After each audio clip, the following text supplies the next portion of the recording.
Ready? Prayer and Yes. pledge? Yep. All right, we'll call to order, and if you please join us in prayer and pledge. Lord, we are meeting today to conduct matters of business, guide our hearts and our minds in the spirit of fairness, right thoughts, and speech. Impart your supreme wisdom upon our activities so that our affairs may reach a successful conclusion. Thank you for being our source of guidance today. Amen. Amen. I pledge allegiance to the flag of the United States of America and to the republic for which it stands, one nation, under God, indivisible, with liberty and justice for all. Just dawned on me what I forgot. I got my hearing aids. I can hear you fine. I just can't hear others here. All right, thank you, Kathy. First call out to the public comment. Anyone wish to address at this point? Good morning, Renee. Good morning. I'm Renee Shercliffe from the Veteran Affairs. Every year they print out numbers of revenue that each county office for Veteran Affairs brings back into their county. Last year, our office and a couple of field officers from the Battle Creek and Ann Arbor VA brought in $24,641,000 worth of revenue back into Hillsdale County. And that's for compensation and pension claims for veterans. The VA provided roughly $10,637,000 worth of medical treatment for veterans for Hillsdale County.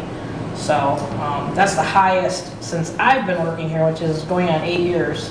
It'll be 8 years in August that we've brought back in. So we just wanted to let you guys know that.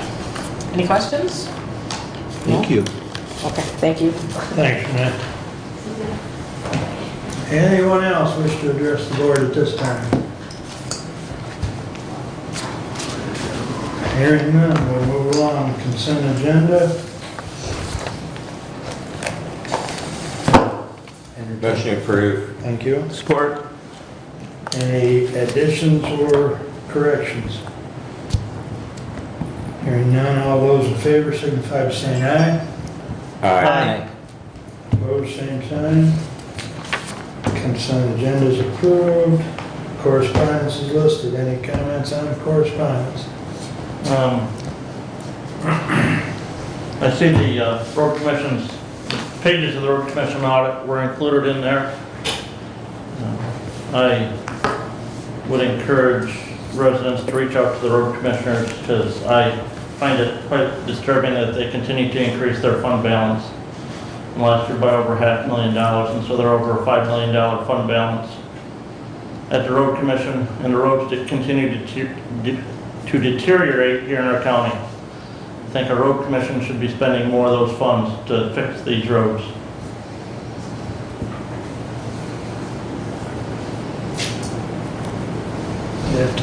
I left my copy at home, but I believe they are still below what the auditor is recommending.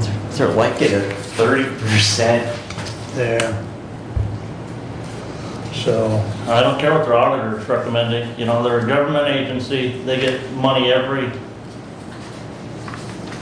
month from the Department of Transportation. There's no need for over $3 million. And that $5 million is part of the material and supply. There's no need for over a $5 million fund balance on a last year under $9 million budget.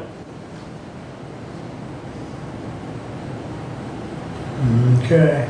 Any other comments on correspondence? Okay, moving along. Regular agenda, I entertain a motion to approve. Move to approve. Second. Any additions or corrections? Hearing none, all those in favor signify by saying aye. Aye. Opposed, same sign. Regular agenda is approved. Moving right along, Sue, I see you're here and you're ready, so you're on. Good morning. Good morning, and it is a good morning. I always like when I take time to do my hair and it doesn't rain because it's not a good thing. First of all, I want to say thank you so much for giving us the opportunity here to come to the county commission and talk about what we do and different things going on in the community. First off, under the right up here, we have the community agenda and the engagement that our office has throughout Hillsdale County. Our office is made up of myself and Annette Sands. We comprise the entire office of the Economic Development Partnership.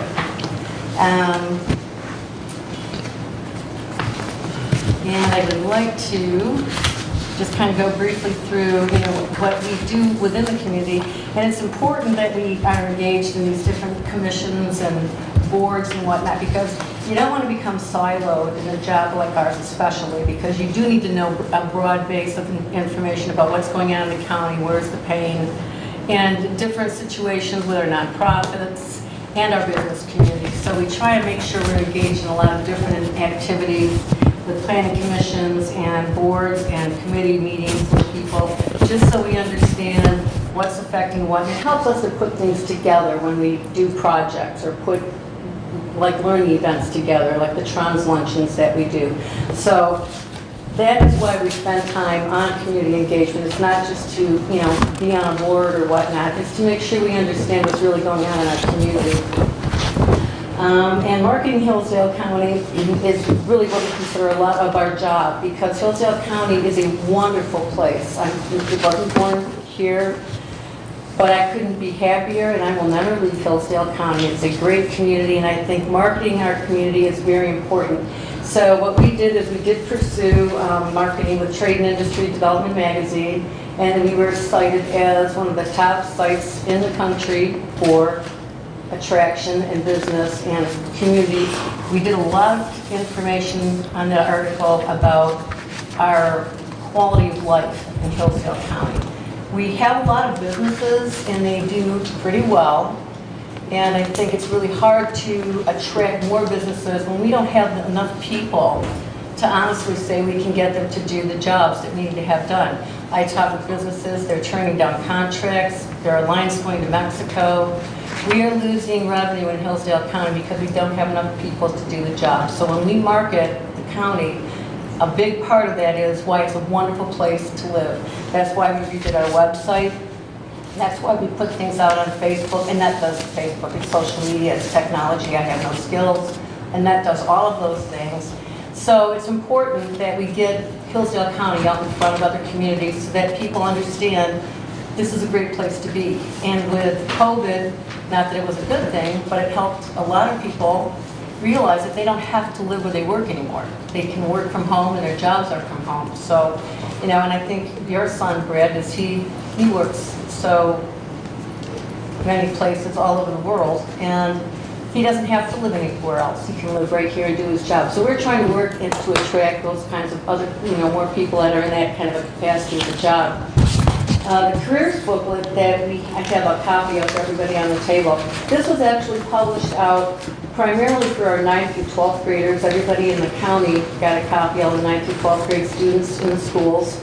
We are trying to encourage them to look twice and understand that you can make a great living in Hillsdale County. There are wonderful jobs, there are unique jobs, and that they have the ability to engage in those jobs now more than ever, because everyone sees the hiring signs everywhere in the industrial parks all over the county. So we want students to understand and have a better concept of what is going on in the industrial world. So they also got a copy of that. It's been distributed wherever we can get it. I have more copies of it here. Everybody needs copies. You have an office, or you've got someone if you'd like them distributed. We had a lot of extra copies made beyond just for our student population. Next, I wanted to talk briefly about our revolving loan fund. Back when I came here in 2000, I came here actually working for the Michigan Works offices in 2010, and became economic developer in 2011. And the county, we did not have a revolving loan fund, which is pretty standard with economic development organizations. It's to help small business startups, it's to help expand businesses, and it's a loan that the EDP actually took out. So we're on the hook for $200,000 with the USDA. It's an arduous process to get the funding. and we do have to pay it back, but it is a 30-year loan, it's a very low interest rate, so we can work with small businesses. We have a review committee for people who wish to apply for either equipment or their startup, whatever that is. So it's important that we have that available in the community. At this point in time, we partner a lot with our banks because we are kind of a gap funding resource for companies that are getting started, and they just don't have quite enough to make the deal work with the bank. So we partner frequently with the bank to get these loans out here. And so far, the investments in the county have been $3,684,155.40. And that's, revenue for our community, revenue for the communities we're in, as well as the county, to have these businesses up and running. All of those loans, we've been fortunate to, they've all been paid. We have not had any losses, which is wonderful, because we would have to pay that back. But it's been a good thing for the community, and we do have funding for startups or businesses that want to expand. We have probably about $40,000 right now in revenue to do additional loans. And there is a review committee that, we don't make the decision, we have a review committee of accountants, bankers, people that are financially savvy enough to go through a business plan and their financials to know what the likelihood of payback is. So that's just one of the things we spend our time on, and doing reporting back to our USDA partners. Regionalization is something that came into play for very good reasons. In Michigan, there are hundreds and hundreds of economic development offices, because most communities, you've got them in the cities, you've got them in townships, you've got them at a county level. And when Governor Snyder came into office, one of the things that he did do was say, I'm not dealing with every little economic development organization in the state. It's too much work. So every county does have an economic development that's county-wide, and there are 83. And the governor broke us into regions. So you partnered with a region. For us, it made sense to be a part of the Region 9. We are Jackson, Hillsdale, Lenawee, Livingston, Washington, on Monroe. And there are a lot of benefits and a lot of money that comes into the county because we did take on that role as, with our Region 9 partners. It helps when we apply for grant funding, because applying as a one little institution is likelihood is not very high that you're going to get a decent amount of funding for anything. So when you are part of a bigger group, you work together, the partnerships are there, and that's viewed very favorably when you're trying to obtain funding, as opposed to just a onesie. So being a part of Region 9 is very important for that. I work daily with my other partners in the Region 9, and I actually work with anybody I need to work with to get what we need to do here in Hillsdale County. Even though we're part of Region 9, Branch County's Region 10 over there, Calhoun, if I need to work with them, and we frequently do, that's fine too. But it's important that we are part of that, just for the resource sharing. It also gives us a bigger voice in Lansing to go as Region 9, especially with Washington being part of Region 9. They have quite a loud voice in Lansing, so they're a good partner to be a part of, and they are our fiduciary for the regional work that gets done. And we'll talk about the different grants, that distributions and whatnot that we have gotten through the MEDC. Ann Arbor Spark is the applicant for all of those, so they really carry the heavy load. They do the heavy lifting for Region 9 for all the projects that we get involved with. And we also enjoy the opportunity to market with them. We are called the Greater Ann Arbor Region, primarily because no matter where you are, everyone knows what Ann Arbor is. So you want something that people from all over can recognize and relate to. And part of that partnership was the grant distribution that the MEDC put out last year when we had COVID through the 2020. We had 3 rounds of funding that had to be distributed through the county, and it is based on population. So all the counties received a certain amount of money based on the population, which is why the census was so important, and we spent so much time pushing the census to get people to make sure they filled out their census information. All funding depends on census, as did this. And we had 3 rounds of funding, and it was a total of $613,420 that was distributed to businesses, small business communities in Hillsdale County. And that was only for small business. That was not, that wasn't for a Hilux, or a Tenneco or a Margarita. Those were for our smaller businesses, our small business downtown type people. So recently, we have gone into a collaboration with Lenawee County and applied for a grant to the Economic Development Administration in Region 2. It has been over a year. The process for that is extremely difficult. We are fortunate to have Randy Yagella work over at Lenawee now. He is their grant writer. That is what he does.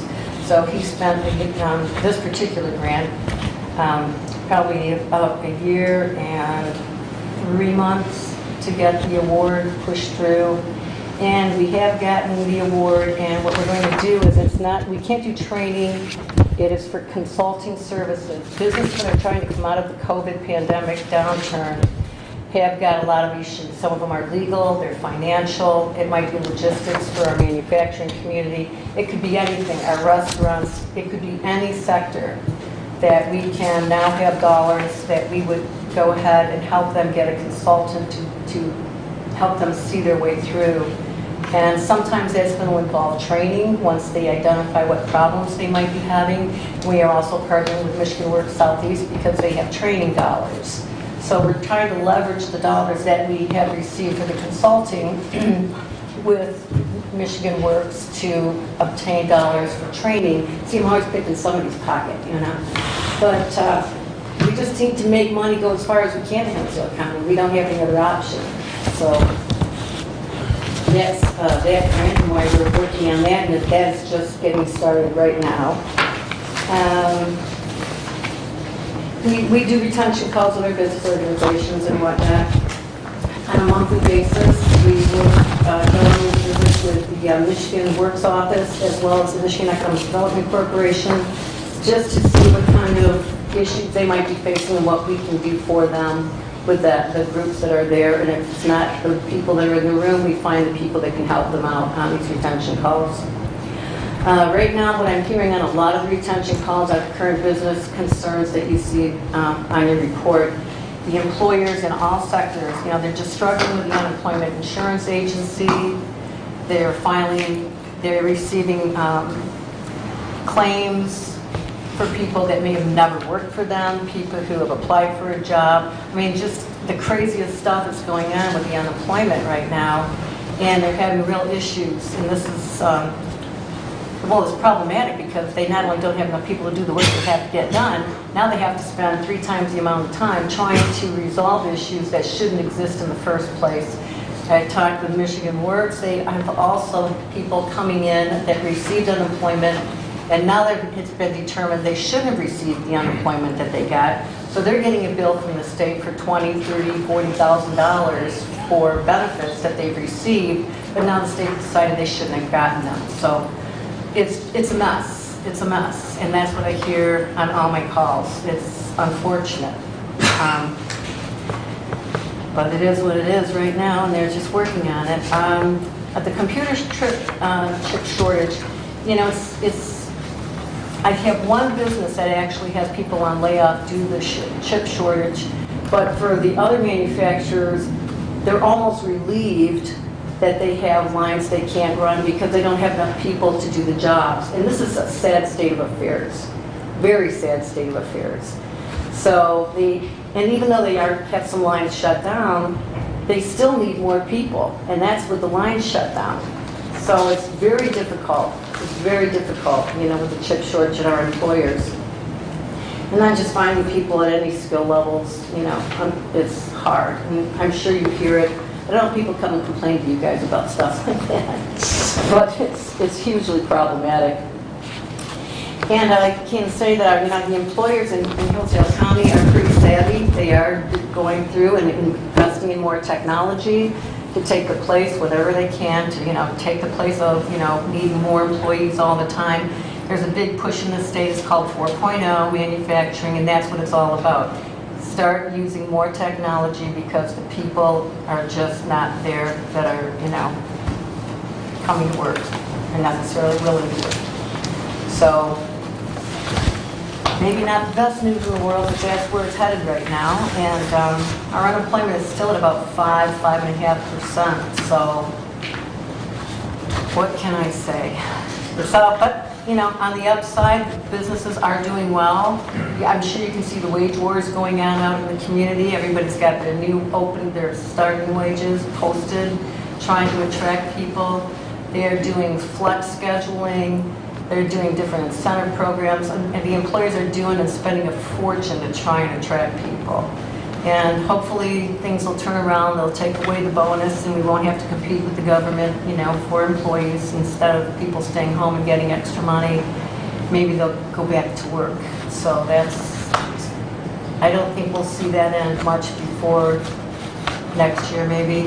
I've been talking with Representative Fink and there's just not any urgency in Lansing at this time to change that situation. So we just follow it and see where it leads.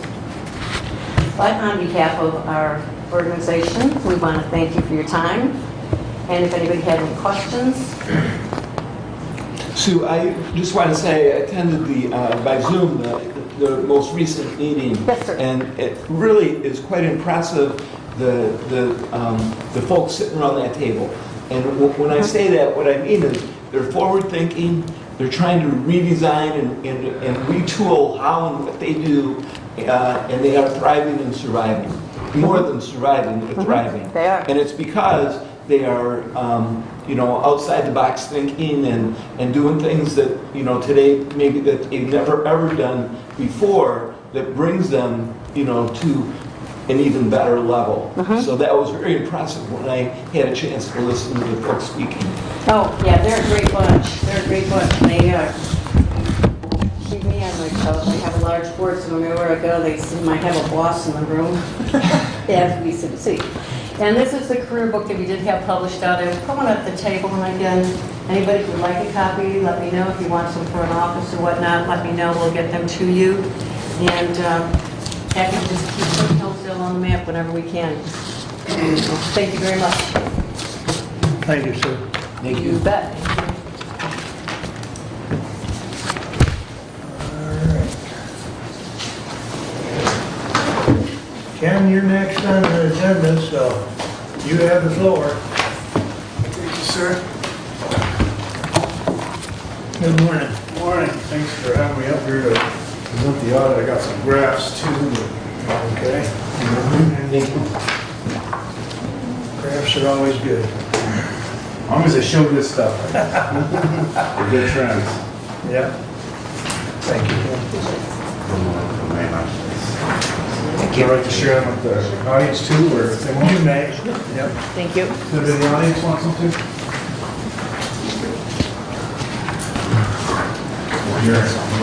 Yourself today. Questions today. That'd be great, thank you. This is not the strength, but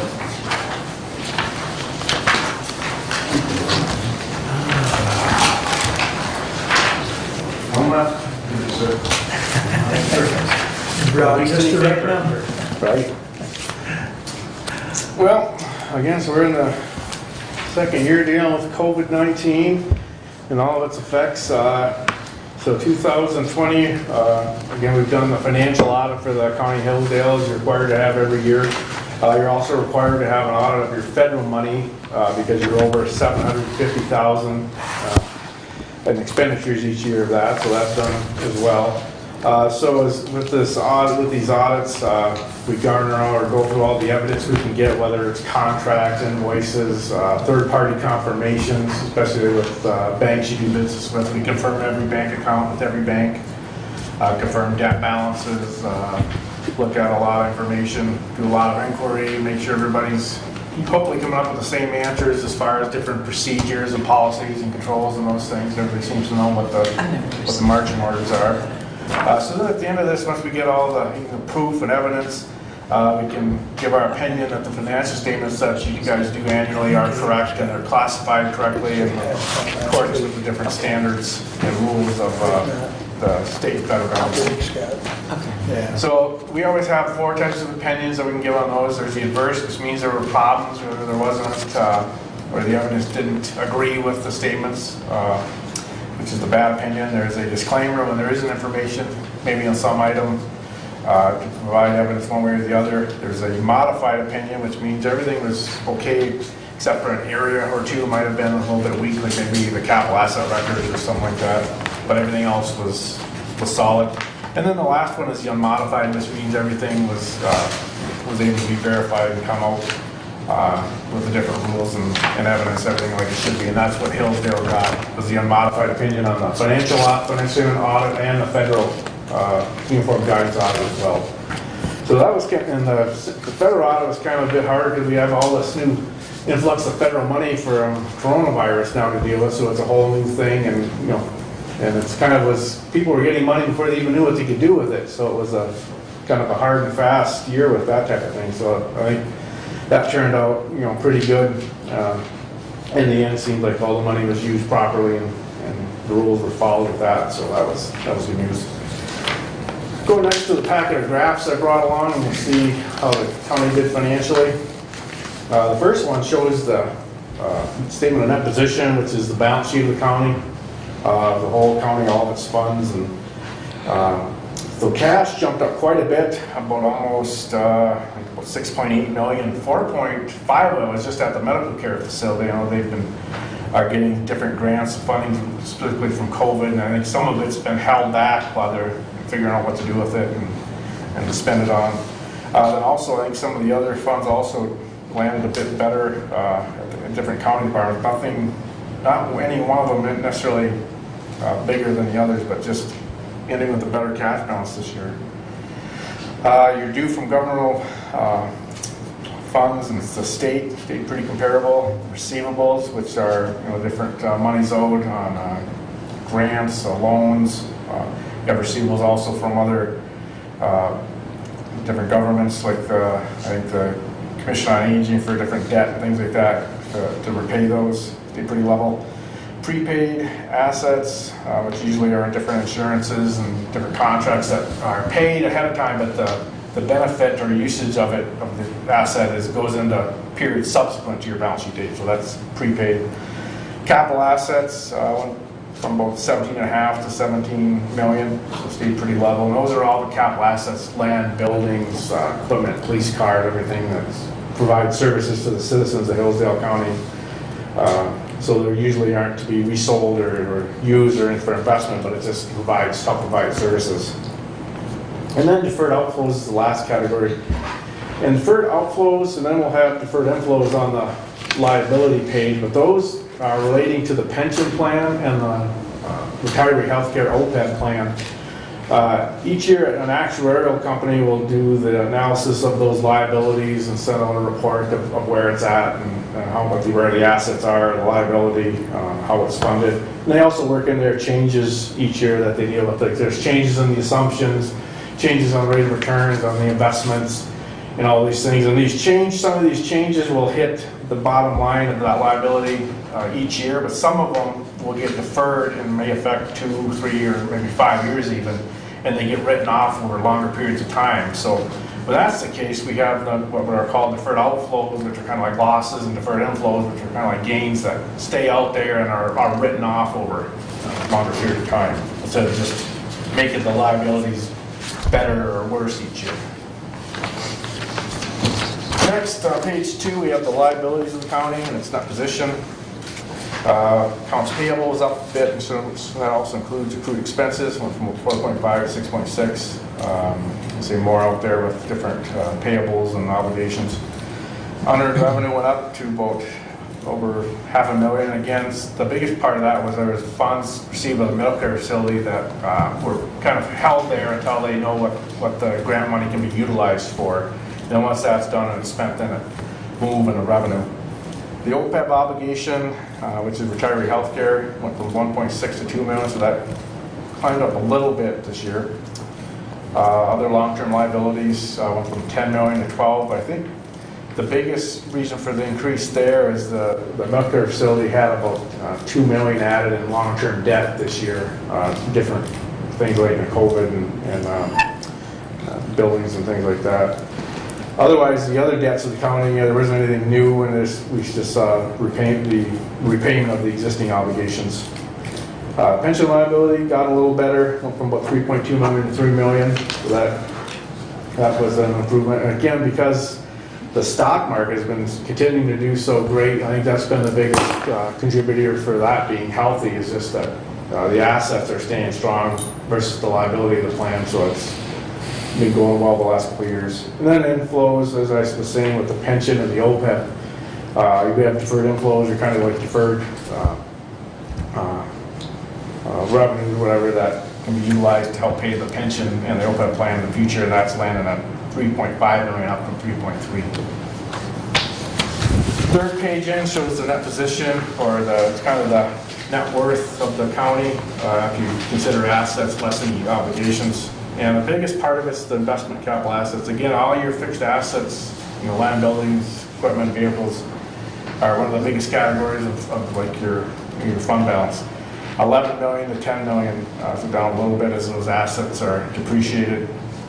Restricted went from 2.7 to 3.7, and restricted net position is anytime you have millage money, grant money, any type of earmarked funding. If any of it goes through the end of the year and doesn't get spent, it has to be kept in restricted funds, or kind of in a restricted bucket to be used for that particular activity or program moving forward. It can't just be rolled into general fund balance and used for anything. It's got to stay earmarked for a particular thing. And then what is left is the unrestricted, and that's up 6.1 million from about 5.8 million last year. So that is the money that can be used for all general operations of the county. Page 4, we show the revenues, just the general fund now. The taxes did a little better. I think we have about 3% increase in the taxable values from last year, so that helped with those. Intergovernmental revenue, obviously, with all that additional grant money received for coronavirus, we got a bump from about 2.3 to 2.9 million with the different federal state grants. Licenses and permits also did a little better, 147,000.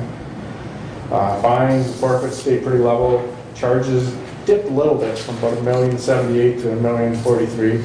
And again, we kind of would expect those, because those are direct fees collected at the different offices of the county. And again, with shutdowns and coronavirus, we kind of would expect that to kind of cut back a little bit because of all that going on. Refund reimbursement stayed pretty level, $800,000, and interest and rentals also did a little better, $377,000 in that area. Page 5, we now look at the expenditures of the general fund. I'm looking at the last 2 years. Legislative went down from 90,000 to 78,000, so that's expenditures of the Board of Commissioners. Judicial, the courts stayed pretty level. General government also stayed pretty level, 2.93 million. Public safety, which includes jail, sheriff, a lot of public safety functions, animal control, 3 million each year. Public works, which I think is some of the drain commission expenditures that are run through the general fund, stayed pretty level. Health and welfare, down about $8,000 at landing about $761,000. And the health and welfare category includes things like the appropriations to mental health, to the health department, medical examiner expenditures, and some other maybe substance abuse appropriations too. And then we have other expenses, 2.4 million, and other expenditures usually cover different fringes and insurance costs paid by the county, as well as appropriations to other outside organizations that the county supports to provide services to the citizens of the county. And then the last one is capital outlay, which is the purchase of any capital or equipment for use in the county. That was down from 123,000 to about 97,000. Page 6, now we go to the entire amount of the governmental funds, so it's not just the general, but it's the special revenue funds and the debt service and capital funds. And there we see the taxes did a bit better. I think the other funds, I think there were some changes from last year, and as we've kind of learned how the allocation works of the local stabilization money, which was used to replace the personal tax money, I think looking at that with a lot more scrutiny, we found that some of the other funds of the county should have given higher allocation of that, and that seems to be happening now that they're getting their full amount. So that's part of that increase. Otherwise, I think just the taxable value was a 3% increase, so that's pretty good in these times. License permits, again, stay pretty level across the board. Contributions, fines and forfeits, your charges for services, reimbursements, everything's stayed pretty level. Other revenue did dip down to about 914,000. And other revenue is usually anything, kind of additional besides these categories, any kind of donations or big refunds, like usually insurance will have refunds and some of those things, so that falls in that area. Next is the expenditures now on all the government funds, showing again legislative and board down 90 to 78,000. Again, the courts and general government and public and health and welfare. I think health and welfare, just from the aspect of dealing with these different, coronavirus issues, you've seen expenses dealing with those and paying for those expenditures. Otherwise, a lot of the other areas, recreation, culture, other capital outlay, debt service, stay pretty level. General government's backing up, stay pretty level. And general government has actually the biggest amount of different departments of the county. It has the treasurer's office, the clerk's office, register of deeds, equalization, elections within its election year, building and grounds. So a lot of different activities get rolled up in that category. Then I think our last graph is fund balance. We go look at just the general fund, because they're the big operating fund of the county, kind of the heart. And that's landed at about 1.6 million, up from about 1.3 last year. And as auditors, we've always followed a rule of thumb that's come up from, I think it's the U.S. Government Finance Officers Association, and they've never had a rule of like what's too much, but they've always had one of what's too low. And they've always thought, if you're staying above 10 to 15% of next year's budgeted expenditures and transfers out, then you're kind of keeping it in a safe place.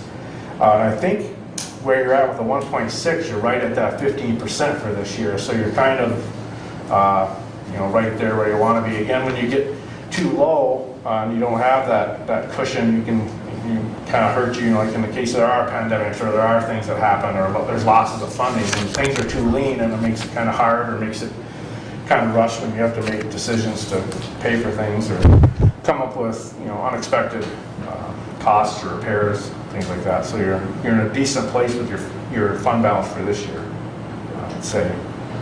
Any questions about any of the numbers or so far? I have a question. Go ahead.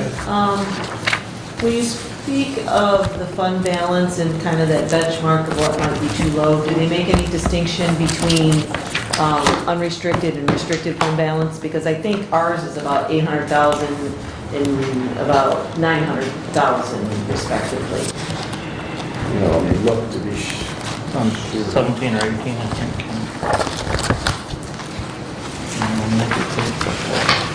on page 12 or page 11 of the audit for itself. So you've got 800,000 in non-spendable, and non-spendable is usually meaning it's not relating to cash. It's in other assets, like could be inventories, prepaid assets, which are an asset, but they aren't going to turn to cash anytime soon. You'll just utilize them in the future. Also with that, there's an advance into component unit of 587,000. So that's earmarked until they finally pay that back. So that could turn to cash once that is repaid into the future. But so then the rest is 871,000 unassigned. So so if you look at just that piece of it, you're a bit worse than looking at the whole. So some governments will focus they'll have a fund balance policy and they'll focus just on the unassigned, saying we are worried about this piece, but we want to make sure this stays at that 10 or 15% level for a cushion. So, but that's a really good point, putting it in that context. And two, if you got money in these other areas like restricted, and that usually means some outside entity that's giving you money, like maybe a grantor or you've got a millage, and that's got to be kept separate too for that particular thing. It's not totally accessible for the day-to-day operations. So.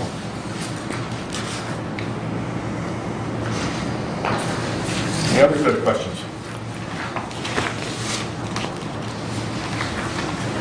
Have you had any discussion on the ARC funds and how the guidance for counties as to where they're thinking they're gonna spend them or how they're gonna handle them with I'm talking counties our to- size?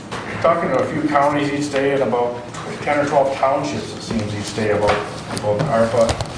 And from what we're seeing so far, it's like the four areas of the response to the public health emergency and its negative economic impacts, premium pay for essential workers within caps. And I think the cap's like $25,000 per person. Then there's replacement revenues lost, and then kind of a general area of investment in water, sewer, storm drains, and broadband. So, there seems to be a use for this money. I know like the counties have already had some funding. Like I said, that the federal grants are up. You've already had some assistance in these areas. But I think it's definitely worth a hard look on, what you've spent in directly dealing with the pandemic, whether, you've had what the effect it's had on supplies, that area, not only for, people that were in ambulance, fire, police, and, or anybody else that's been directly out there that could be affected by COVID. So it's, I know I was at a meeting last week and they said their auditors at the townships were telling them, don't even bother with this. It's just a waste of time. And I'd say if this is something that's, it's not all that much money, compared to the possible needs out there, but it's definitely worth taking a look at what you have in these areas. As well, I know they've been talking a lot about partnering with some of the other townships and the cities you work with to kind of see, collectively maybe there's some needs that you can use it for too. Obviously with investments in water and storm drains and broadband, there's probably, a very expensive thing that is a big need. One of the points I'd make with what we found out so far with the premium pay, it says if there's any third-party employers you're dealing with, and I'm thinking like with your ambulance service, I think you have a nonprofit that does the actual service. I think they're saying tentatively right now that you could even pass the money through to them because they were the people in the front lines, doing this. So you could even get that premium pay to them because they were doing that on behalf of the county, providing the service for the county. So, I'd say it probably takes a really good hard look, and as well talking to all the different people within the footprint of the county. You guys have a medical care facility, which has gotten a lot of money, but a lot of this ARPA money talks about health care, and whether it's medical care facilities, some counties have hospitals, health departments, there's probably a great amount that's just going to be used in those areas. And then too, looking at, again, what's directly been affected by, how you've directly been affected by, the pandemic and things you've had to pay out of the county's own pocket this far. Trying to get some of that back, so. Thank you. Yeah, I think the one interesting thing I was reading in the response to public health emergency, because I'm filling something off from the interim final guidance rule, they're saying about, it's not only like to the government itself, but it includes assistance to household, small business, nonprofits, or even aid to industries such as tourism, travel, hospitality. So again, if whatever's in your footprint, I think if you can find a need, and again, if you can find that direct relationship to COVID, there might be some things out there that there might probably, might be more things than you have money for, I imagine. But I think it's kind of like a, sometimes when they have all the stakeholders get together and kind of find the best use of the money thing to make sure that you did your homework, and again, they'll probably really scrutinize this like if 2 or 3 years later, like they did our money under Obama, but so I said, so you want to be sure you can back it up, whatever you do with it. Go ahead, Derek. So just to add to that a little bit, we've started kind of compiling a list of potential projects to be funded with ARP monies.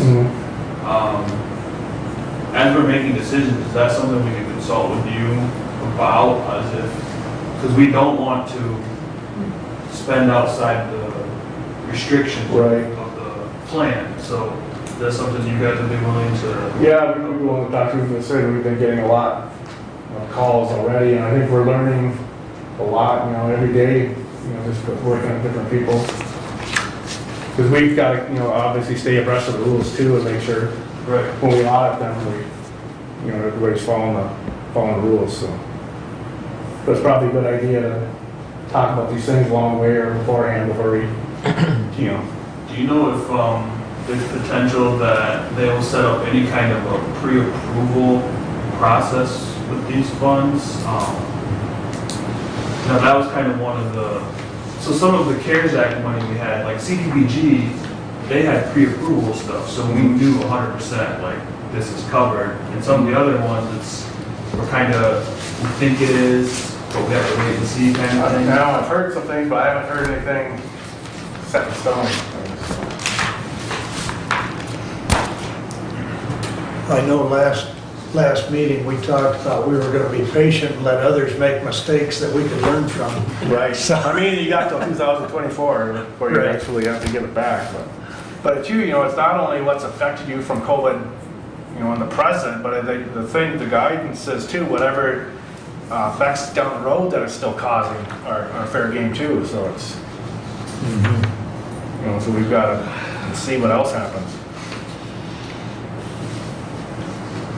Any other questions for Ken? Reviewing your comments and recommendations from the communications letter that you included in there, one of those recommendations would you say is the most pertinent thing that we need to make sure we get corrected in the future? If I had to prioritize, I think, the Uniform Charter of Accounts is a big hot button with the state, making sure that's all And I know we're going through right now, working on it. and BSNA is supposed to have that done here sometime yet this year, next couple of months, right, Derek, I think? Yeah. So yeah. The policies, I'd say the EFT, electronic banking policy, and conflict of interest, I'd say are still pretty important. Again, with this grant funding, they are focusing on things like that more too, to make sure those are in place. And we have samples we can share with you guys too, if you want to start with that and tweak it for your needs. And I was reading on the employee sick time, and I guess I haven't looked at that policy, and I don't know on those non-union employees, is their sick time not spelled out specifically in their individual work agreement? But if that's our understanding, we kind of need some clarification to make sure. Okay.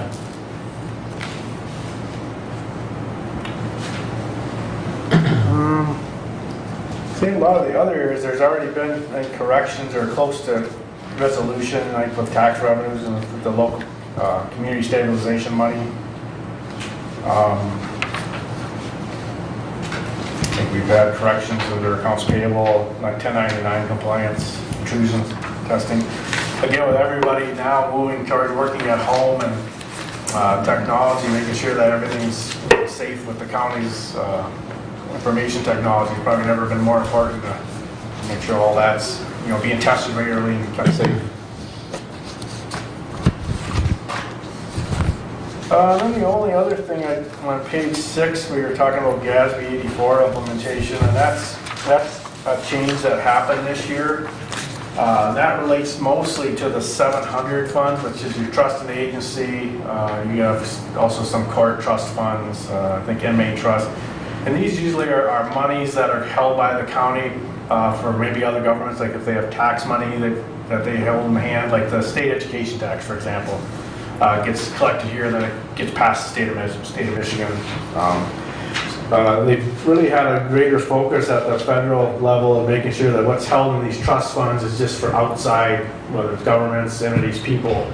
I think through the course of history with a lot of different governments, they've also included things in these trust funds that are maybe from different departments of the county, like not here, but some different places. Like sometimes the sheriff's department would get additional money or donations for like a K-9 unit, and they put it in 701 to hold it until they finally get around to buying something, or maybe the different courts. At the federal, they don't want this internal stuff in there anymore. They want to you can have that in a special revenue fund if that's what you want to do, or put it in the government, but they want to get back to just keeping these 700 funds is what they call custodial, meaning you're holding it separate for somebody else or for some other organization or whatever. So that's something we started working the treasurer about cleaning up and making sure that gets better. I think we have a bit more to go, but you know, that's kind of been kind of a point of interest this year with that coming along.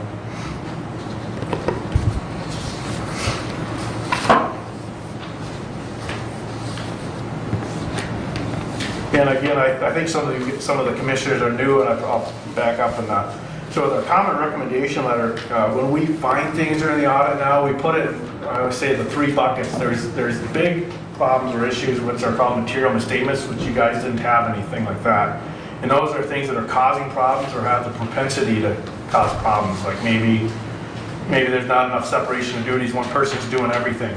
So if something happens to them, or if they decide to become crooked someday, then you know you're really disadvantaged. And there's other things that are and weaknesses that can happen that can really hurt you. And you said we didn't have anything in that area. More in the middle is significant deficiencies, which are things that can hurt you but aren't as devastating. And then at the lower level is comments or recommendations that we put in this back letter, which are kind of not as important as the other 2 areas, but there are ways to make improvements, say any policies we recommend, or also getting ready for any changes in accounting rules and things. Like, you know, we talked about Gatsby before. Another change is the leases, Gatsby coming up in another year, how that's changing. So we'll use it kind of to pick on more of the maybe not as important things, but they're still important to us. And I think a couple of years ago, probably, I don't know, maybe 5-6 years ago, they kind of changed in the accounting profession away from just, it used to be, well, this is going to let the board know what the big things, we're going to bother them with the little stuff. It changed back then to saying, you know, that's kind of maybe a subjective or whatever. When we find things, we put it in the right bucket and let the commissioners decide what's happening, and maybe they'll have different opinions on what's important and kind of just tell you everything. So that's kind of why we do it this way now. So, but we kind of want to put things in perspective too.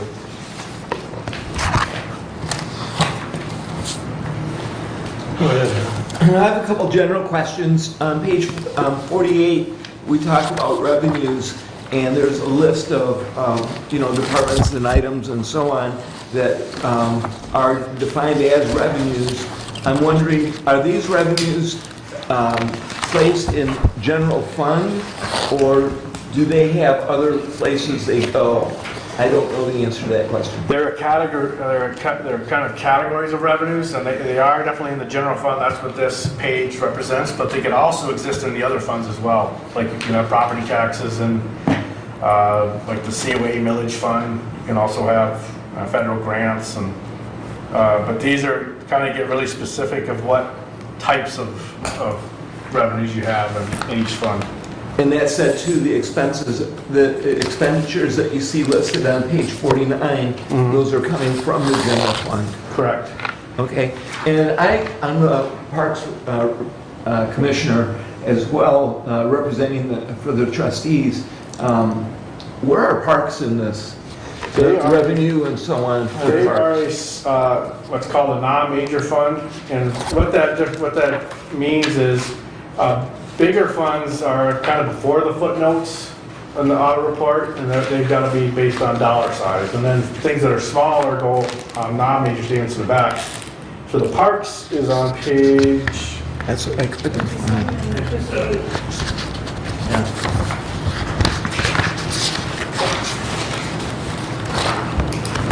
Yeah, the balance sheet starts on page 52 for the parks, and I think the revenues are on 57. And expenditures are on page 57. Revenue and expenditures are on page 57. Yeah. Oh, I see. Thank you. Welcome. And one of the points I'd make with parks too, I don't know how COVID affected the operation of the parks. One of the categories with ARPA was talking about lost revenues.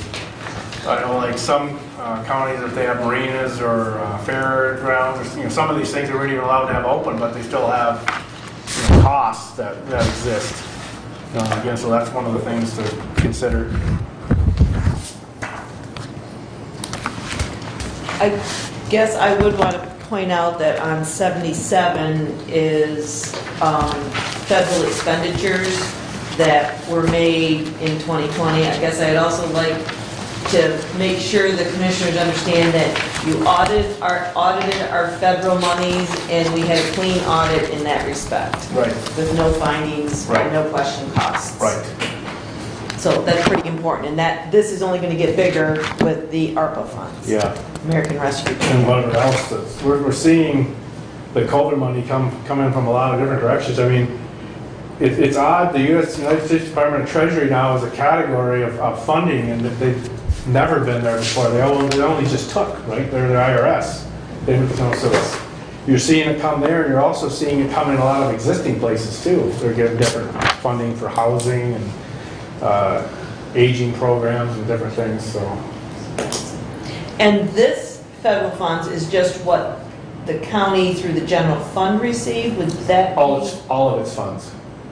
But it wouldn't be road commission, No. it wouldn't be medical care facility? That's, I guess, what I want, No. because those are combined in with our Right. report. It could be this year, for example, I think we noted, because the road commission has their own thing going and their own auditors, that's covered in their report. And the same thing for the medical care facility. I think Platte Moran does their audit, and I think they've been looking at even whether some of this, you know, is susceptible to testing and all these things, so you'd have to go to those separate reports to. Right, so this federal funds is just what Right. was underneath the county's Right. auspices. We have another county that does have a medical care facility, and we audit that at the same time, and in that instance, we did the whole thing. Sure. But it's kind of a case by case. Right.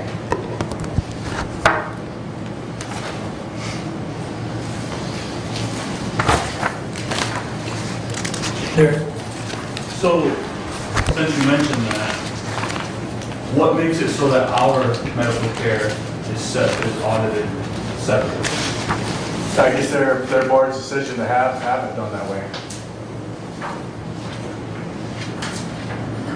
Some do, some don't. It's preference, I guess. I mean, it has to be audited, let me say that, Right. by somebody. Right. Right. Any more questions for Ken?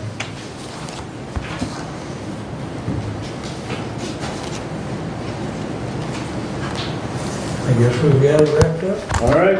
Appreciate it, Ken. Thanks, Ken. Thank you. Thank you. And we appreciate all the people, all the employees and departments and county you for their assistance and their work and putting up with us and getting everything and answering our questions and finding stuff. And so it's a process, and we appreciate everybody's good attitude and help.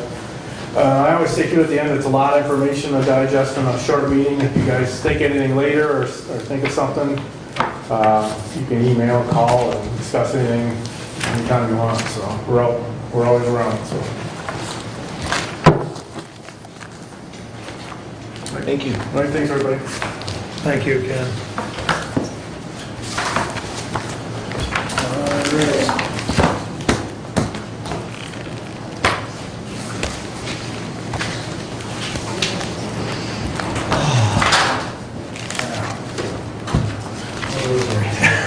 I think we're up to Rebecca.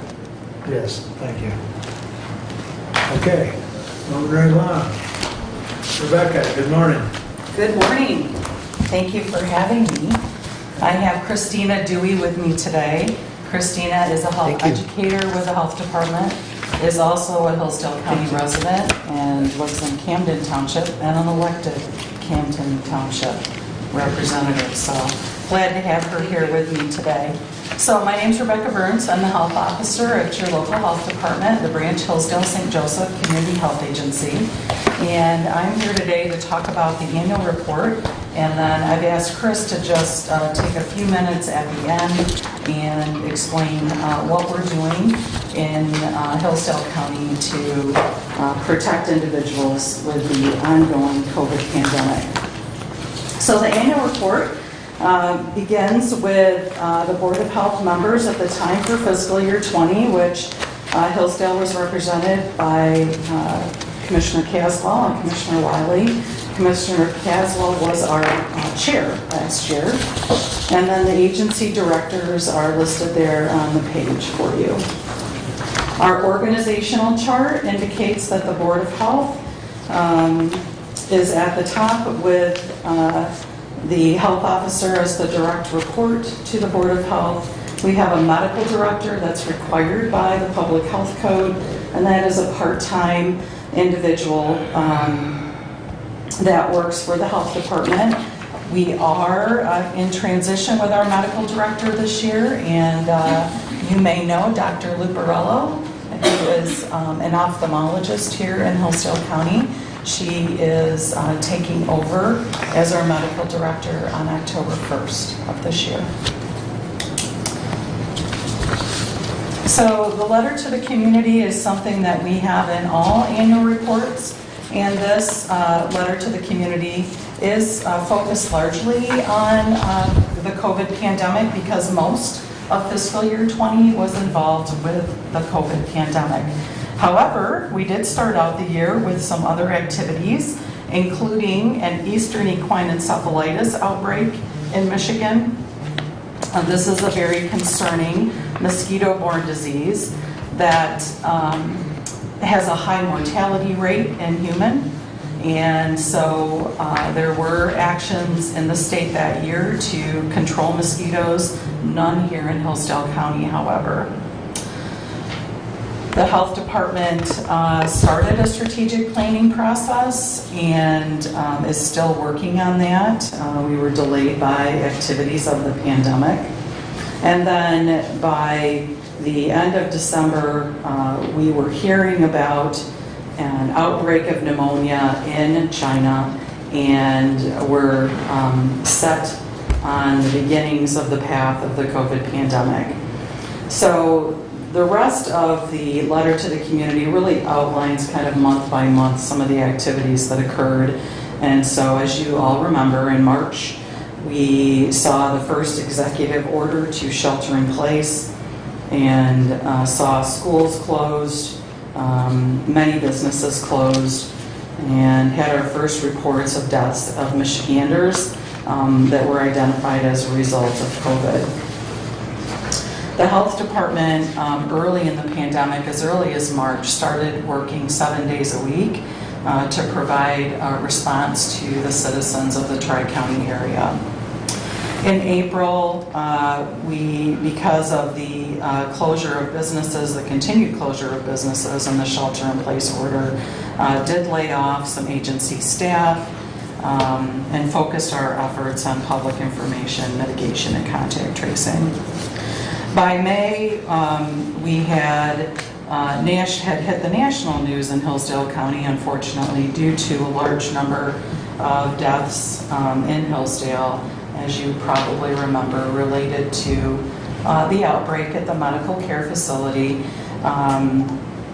So we worked closely with the medical care facility on infection control and basically getting a handle on trying to prevent further COVID deaths at that facility. Our laid-off staff were brought back to work and given other duties, and our offices continued to be open 7 days per week. In June, cases were increasing. We had some drive-through testing events that were held in the Tri-County area. We had some drive-through testing events in Hillsdale at the fairgrounds. We also used the Dart Garage. They were kind enough to allow us the opportunity to use their space. In July, again, cases continued. Temporary workers were brought in to address capacity issues at the local health department so that we could try to contact all of the individuals that tested positive. Testing results were an issue. Obtaining those testing results were an issue at that time last summer. We were able to get people tested, but the actual processing of tests and getting that information back to the health department was often delayed. Delayed to such an extent that by the time we got the information on a positive test, that person was no longer considered contagious. and any mitigation efforts to try and prevent further spread were really useless. So some of those frustrations of last summer, you might hear in my voice, because we could get people tested, but they didn't know the result, we didn't know the result, and so if they continue to be out in the community working and visiting with others, there was a very high likelihood of further spread. And there was just nothing that we could do about it at that time other than to encourage people to try and stay home and use mitigation strategies. In August, we really focused on flu vaccination because COVID symptoms can sometimes mimic the flu. We put a special emphasis on trying to get as many people immunized for the flu last year to prevent that particular disease, which actually ended up playing out not necessarily the vaccination, but all the mitigation efforts that we did in 2020 really did put a cap on the number of flu illnesses last year, which was a good thing. We did not have a huge flu season. By September, by the end of the fiscal year, pharmacies were beginning to come online to offer more testing options, and we had some drive-through flu vaccination offerings as well. And as schools were restarting at that time, there were some school-related outbreaks starting to be identified. So that caps the fiscal year 2020. Of course, there's been much more that's occurred since September, but I won't focus on that today. You can see by the financial statements, total expenditures there and total revenue. So total expenditures in the 7 million area and total revenue in 7.8 mil. The dental services. So we have a partnership with My Community Dental Centers. They have a dental center located here in Hillsdale in our building that we occupy here on 20 Care Drive. They currently are having issues with finding a dentist who will fully staff that facility and are currently paused, not seeing patients at that location. They have a headhunter that they're working with to try and find a dentist for that location, but really struggling to get a dental professional in there so that they can continue to see patients. My communications with them are certainly, this is urgent. We have individuals in Hillsdale County who need dental care and can't find that care, and driving to Battle Creek or to Coldwater may not be an option for a lot of people. So we are certainly putting an emphasis with MCDC on making this a priority. The next page, page 7, is on the county health profiles. This is data that we provide every year that shows the health of each of the 3 counties versus Michigan as a whole. And largely, Hillsdale does pretty well in comparison to the state. The percentage of low birth weights is something that you can be quite happy with. It's lower than state average and lower than the Tri-County area. Perhaps an area where we could look at things a little bit more are in heart disease, cancer, stuff like that. The next page, page 8, begins detail on some of our divisions. So personal health and disease prevention, or our clinical services division, they focus specifically on WIC. And so this page gives you some data on the WIC program, which has not ended during the pandemic, but has been in a virtual manner as far as how services are being rendered to clients. So phone calls, virtual visits. We are just now beginning to bring back our 1-year-olds in-house for in-person WIC appointments. Children's Special Health Care Services. This is the program for those children who have a specific medical diagnosis that's recognized in this program. And so these families with children with these medical diagnoses can receive special case management and other services to prop up their family. And so a very important program, and you can see there also that we lump hearing and vision services into our children's special health care programming. Communicable Disease is a program that we have to try to prevent diseases from being spread. And so you can see for the past few years, the diseases that we have had identified in the Tri-County area, and then you can look over in the 2020 column and see how many cases of each of those were identified in the Tri-County area. We do not break this down by county. We can, if you're very interested in what this looks like just for Hillsdale, I can get you that information. But for the annual report, we lump it by the Tri-County. The next page is on immunizations. Of course, childhood immunizations and adult immunizations are an important part of preventing disease, and this gives some of the top immunizations administered in 2020 and those numbers for you. Page 12 moves us to... May I ask a question? Yes. Sorry. When you say that Hillsdale has 45% of children from 19 months to 36 months immunized, that's that graph on page 11? Okay, yes. Okay. Does that include those who are immunized in doctor's office, not just at the health department? It is, yes. And we're only at 40% or 45%? That is my understanding of what this graph says, but I will double check that for you, Commissioner, and verify it for you. Appreciate it. I'm surprised by that number. That coming from that Vickers. Comes from the MICR record, yes. So, yeah. So that should reflect, because of there's a state database of vaccines, and so unless an individual opts out of that database, so that information would be collective for any of those that are administered. Yeah. So I don't know if that helps answer the question. Thank you, yes. Yeah, and I will check on that, Commissioner, and get back with you. All right, thank you. Yeah. Oh, yeah, please stop me, because I'm just going to keep flying, because I want to make sure Chris has an opportunity to talk about what the new stuff is going on. So health education and promotion, another division within the health department, the division that Chris works in. And lots going on there. We've actually really turned over that staff this fiscal year as well. So we have a new supervisor in this division, Alex Bergmoser, who comes from us with a master's in health education, and we are very excited to have him on board. One of the programs that we did in fiscal year 20 was the marijuana lockboxes, and I'm sure you guys may have seen billboards or other signs about that.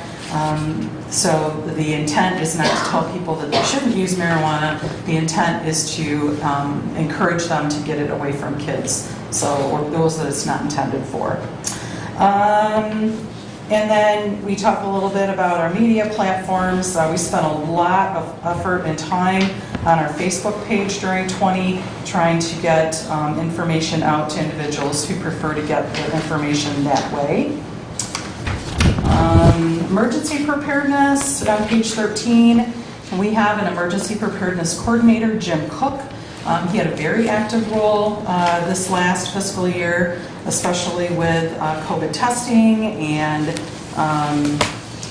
the different efforts that we did at the health department to try and prevent disease. So you can see here that we talk a lot about the testing for the 20 year and Project Public Health Ready, which ended up being put on pause. That is like an accreditation type of recognition that the health department has held previously, and then isolation and quarantine efforts that are our response during the pandemic. Top hazards for Brainchillsdale and St. Joseph County continue to be primarily environmental: floods, tornadoes, severe storms, winter weather, and some chemical releases also. So with regards to environmental health, that division within the health department, this division is involved in food inspections, on-site sewage permitting for on-site personal septic systems, private water and public water supply permitting, and there are other programs that include medical waste inspections, swimming pools, campgrounds, body art facilities, inspections of DHHS licensed facilities, and septage haulers. Our food program, you'll notice the total there for 20 is significantly lower than what was done in 19, and that's completely due to pandemic and number of restaurants not being open, and so no inspections were occurring. Interestingly, though, you will notice that the number of sewage permits slightly increased. Public and private water supplies slightly increased. So there were activities for our environmental health section during the pandemic. Finally, on pages 15 and 16, the Brainchillsdale St. Joseph Community Health Agency is also the entity that holds the Area Agency on Aging 3C as a part of our organization. So 3C is specific to Branch and St. Joseph counties. As you all know, you have an Area Agency on Aging Region 2 that covers Hillsdale County. But we do have AAA 3C as a part of our local health department. And they proved to be very, very helpful in our messaging and activities with seniors during fiscal year 20 and the pandemic. So, public health promotes and protects the health of people and communities where they live, learn, work, and play. And while a doctor treats people who are sick, those of us working in public health try to prevent people from getting sick or injured in the first place. And 2020 was a busy year for public health doing just that. 21 is turning out to be just as busy, and I wanted to give Chris just a few minutes to talk with you about some of our current efforts around COVID, and if you have any questions for both of us, so come on up, Chris. And she has information in your packet as well.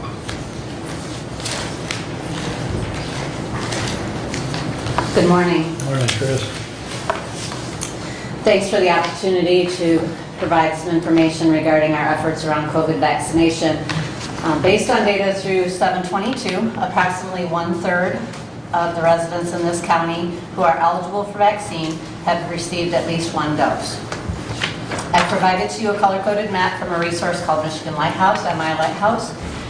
This is a partnership between the state of Michigan and the University of Michigan, in which they aggregate the data from vaccination.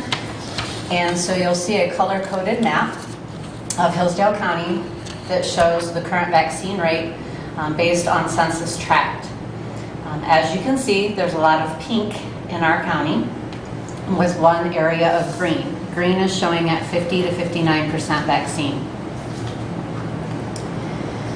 There are questions that residents need answered to feel safe, and our agency has provided a mail piece. It's in your package, a copy of it. This is the actual mail piece that was delivered to my home on Friday because I live in a low vaccine area. We were able to work with a firm to identify postal routes for the low vaccinated areas to provide this information card to those residents. Again, this is just accurate information that we can share with folks based on what we currently have as far as what are some of the myths and what are some of the facts about vaccine. We encourage every individual to discuss vaccination with their personal physician, or they can call us with any questions. Our clinical staff are available to answer any questions at any time. We have been made aware of some phishing email scams in other parts of the state. These are emails that are sent to be appeared as coming from the health agency asking for personal information about vaccination. These emails are not from the health department. If you do receive any phishing email asking for your personal information regarding vaccine, please do not open those emails and report them to local law enforcement. We will not send any unsolicited requests to email or text regarding your vaccination status. We are asking, however, the residents that were vaccinated out of state or within the VA healthcare system to let us know so that we can update their MICR record. I worked out of state at the time of the COVID pandemic, and I was vaccinated in Indiana. And when I went to work for the health department, I was informed that they were not aware of my vaccination status. So that number wasn't being counted into our numbers that you see that are causing us to be pink. So if we can update MICR records by folks voluntarily sharing their status with us, that will help us as an agency better identify where we need to exert resources to improve the safety in those communities. There are residents who want to be vaccinated, but they are afraid of the reaction of friends or families. We actually just had a phone call last week from a family who wanted to be vaccinated, but were concerned about what their friends and neighbors would say when they saw the mobile unit come to their home. We want to make sure that we're taking whatever steps are needed to make any resident feel comfortable about vaccination. We will respect your privacy, your beliefs, and your culture. We do not wish to force anyone to be vaccinated, but we will provide vaccine to anyone that requests it. And we respect the rights of those who choose to vaccinate and those who choose not to. So what do we know? So we know the vaccine is safe and over 90% effective. There have been individuals who have had negative reactions to vaccine, but those cases have been investigated and revised recommendations have been made available to healthcare providers. There is still a small percentage of vaccinated individuals who will develop COVID, just like a flu shot. Some people will get a flu shot and still get the flu. In Hillsdale County to date, there have been 23 breakthrough COVID cases. We know the vaccine is effective against the Delta variant. Delta variant has not been confirmed in Hillsdale County, but not every test is sequenced looking for Delta variant either. Delta variant appears to be more easily transmitted and causes more severe illness requiring longer recovery times.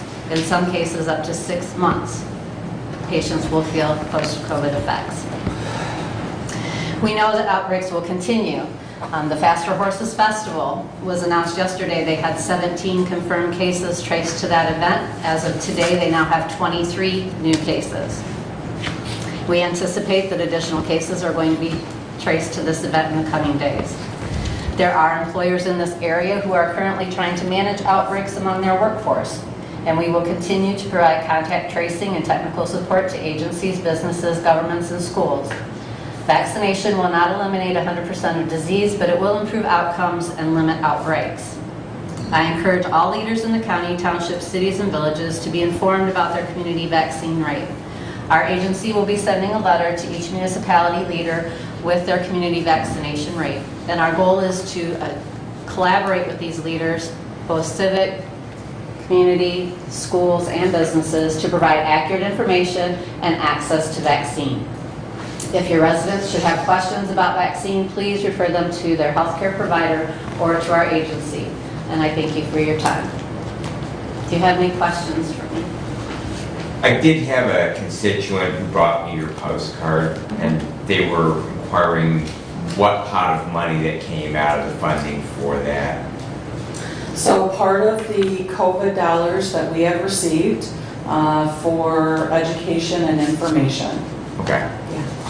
Thank you. Yeah. I kind of felt that was the case, that it wasn't a general fund, it was probably federal COVID dollars that had trickled down either through the state or directly, so, but I will follow up with it. Thank you, I appreciate that. No local dollars. No, okay, then that's a nice assurance to be able to communicate to us. Thank you. Yes. Chris or Becky, so I've got a meeting with Renee, who is our Veterans Affairs person downstairs after this. What do I tell her as far as how do we get veterans? Because I know, matter of fact, there's a couple on the Veterans Affairs board that got vaccinated through VA, but that's not showing up, if I understand you.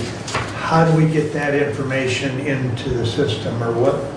How do I tell her? We really need to see their card.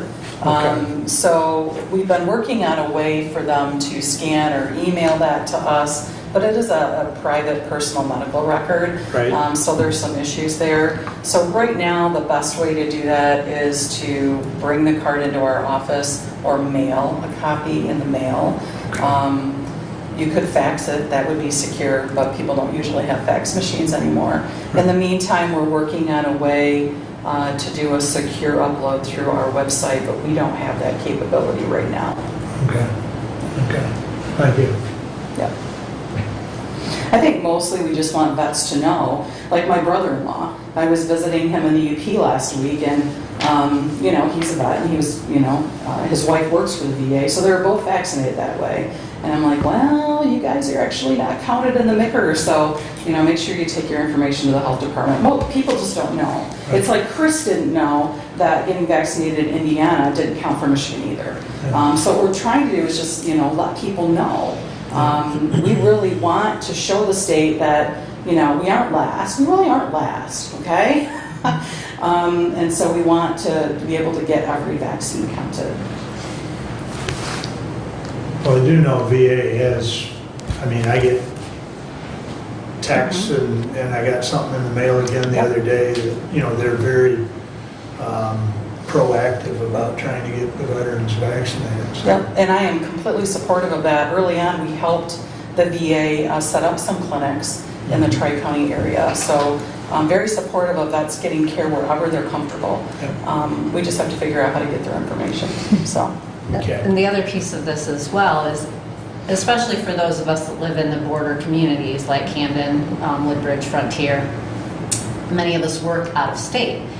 But if we should be in an emergency situation, for example, we have a respiratory issue, we're sent to Hillsdale Hospital. Hillsdale Hospital looks to see if we've been vaccinated for COVID because it will help them determine what kind of testing to do. Because if you're not vaccinated, they're going to be more likely to give you a COVID test than if you are vaccinated. If it's not in MICR, they're going to assume that you are an unvaccinated resident. And therefore, they're going to more aggressively look at you for COVID versus, no, I was vaccinated out of state. So it can help in that if you're going across the border for work or for health care, but you're still going to receive services in Michigan, it is helpful.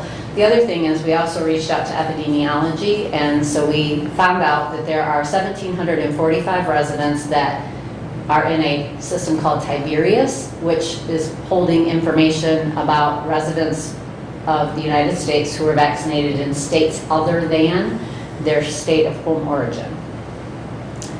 In Michigan, there are over 90,000 doses of vaccine that were given out of state to Michigan residents that don't show in MICR. So we're trying to work with NDHHS to integrate that data so that will help us to be more accurately reflecting how many folks are vaccinated. That being said, we know that that's still not going to, 1,745 residents still is going to make a progress. It won't get us to 70% vaccine rate, but it will make progress. And you know that in our EPCRs that we fill out, I work for Emerging Health Partners, and so in our records that we have, that is a vaccination status question. Now we've always had that as a category when we're getting medical history and allergies, and so we've always had a vaccine category, but that does pop up, and I know that they are getting filled. So obviously no proof. No cards, but I find, especially in the older population, that those folks seem to be very willing to share the vaccination status with us. And in our communities, all three counties, more than 70% of our 65 and older population has been vaccinated. So the 65 and older crowd has done very well with vaccine rate. It's this 30 to 60 that we're really trying to work with at this point. And I think, it's key for us to just make sure that folks are comfortable with their choice, whether it's to be vaccinated or not to be vaccinated, and that we as an agency ensure that they have access to it. So we have, this week I think alone, we have 7 community health clinics. Michigan Department of Health and Human Services will be setting up COVID vaccine clinics at the Dollar General in Litchfield and Reading, Michigan. the 29th, 30th, and 31st. We have vaccine clinic today in Hillsdale at the health department itself, and then we also were able to partner with the St. Peter Episcopal Church's free clinic. So we'll be at free clinic tonight to vaccinate for anyone who wishes to receive vaccine at the health clinic, at the free health clinic this evening. So, Could you possibly drive that information out to us? The ones that are at the end of the month, that those won't make our meeting cycles, but we as commissioners will be out in our districts first couple weeks of the month. And, I would be happy to share that information. The other commissioners might want to do that as well. So if you could drive that information where those local clinics might be at. certainly, then my so- business card is on your packets. Okay. And I'm happy to meet with any of you individually to discuss your region or your areas of responsibility and what kind of messaging could be helpful and what type of resources you would like. We also have a calendar of all the events that are planned through the end of August right now in each county. And that calendar can be shared with Commissioner Wiley and Commissioner Langer, and you guys can, share that out further Right. if you would, please. Thank you. Thank you. Any Appreciate other comments or that. questions? Okay, Thanks so much Thank for you. your time. thank you, Becky and Chris. All right.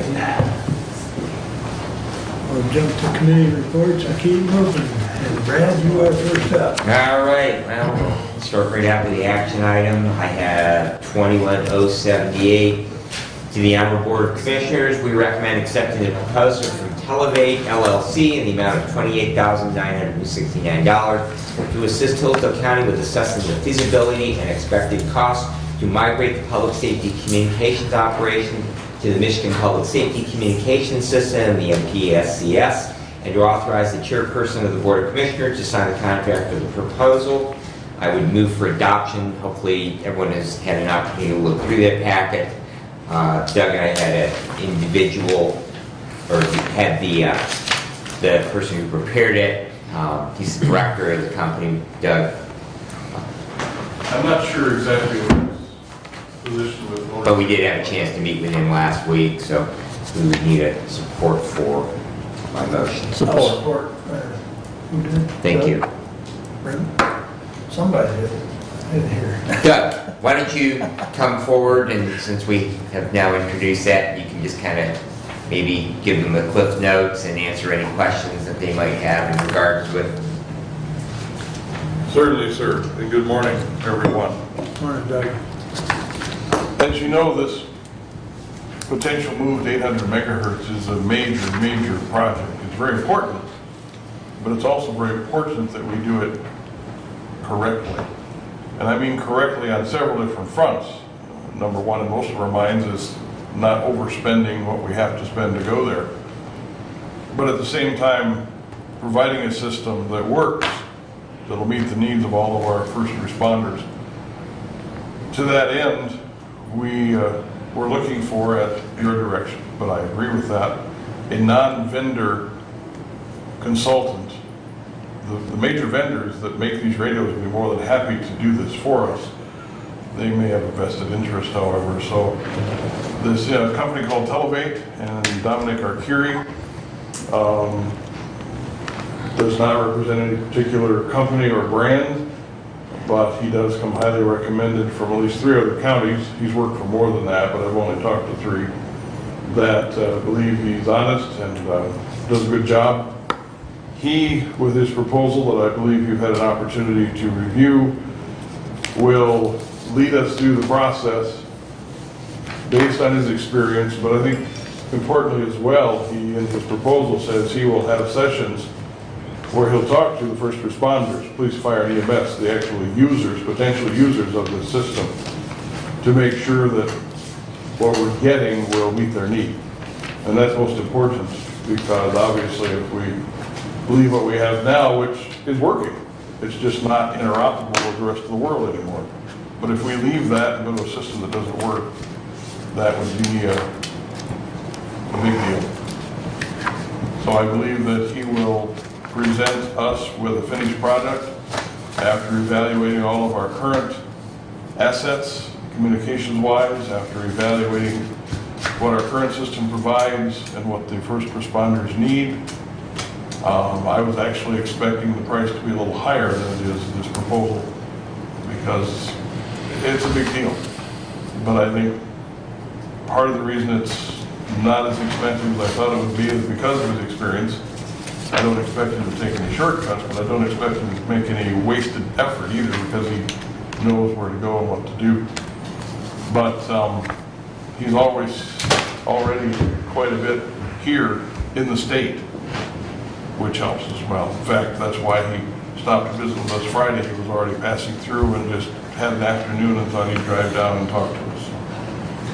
One of the other things that in talking with him that was, I think, something that just reinforces that this company is a good choice, they also have experience with both the Indiana and the Ohio system. They've done projects within that system as well. And since Hillsdale County is in the unique position of touching on 2 other states, and it's kind of interesting because the FCC says we have to mitigate as much as possible sending our radio frequencies across state lines, although radio frequencies don't respect geopolitical boundaries.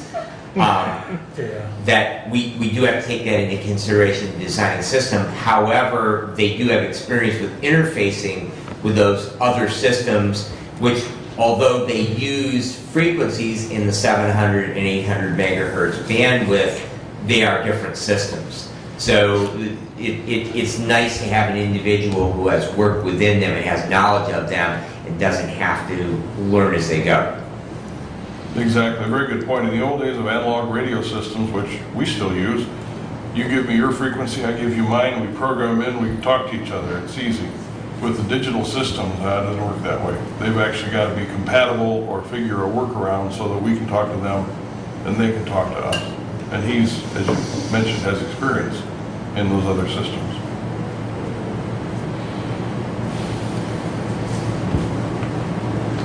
I see on the one, Doug, on the one page there, they're showing, I'm assuming that that is the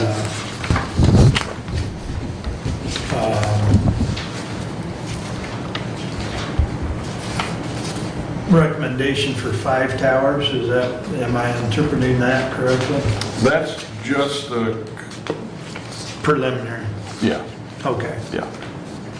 He's just throwing that out as a schematic for the time being until he completes the study. My guess would be that's a standard logo that he puts on whenever he makes these presentations. Okay.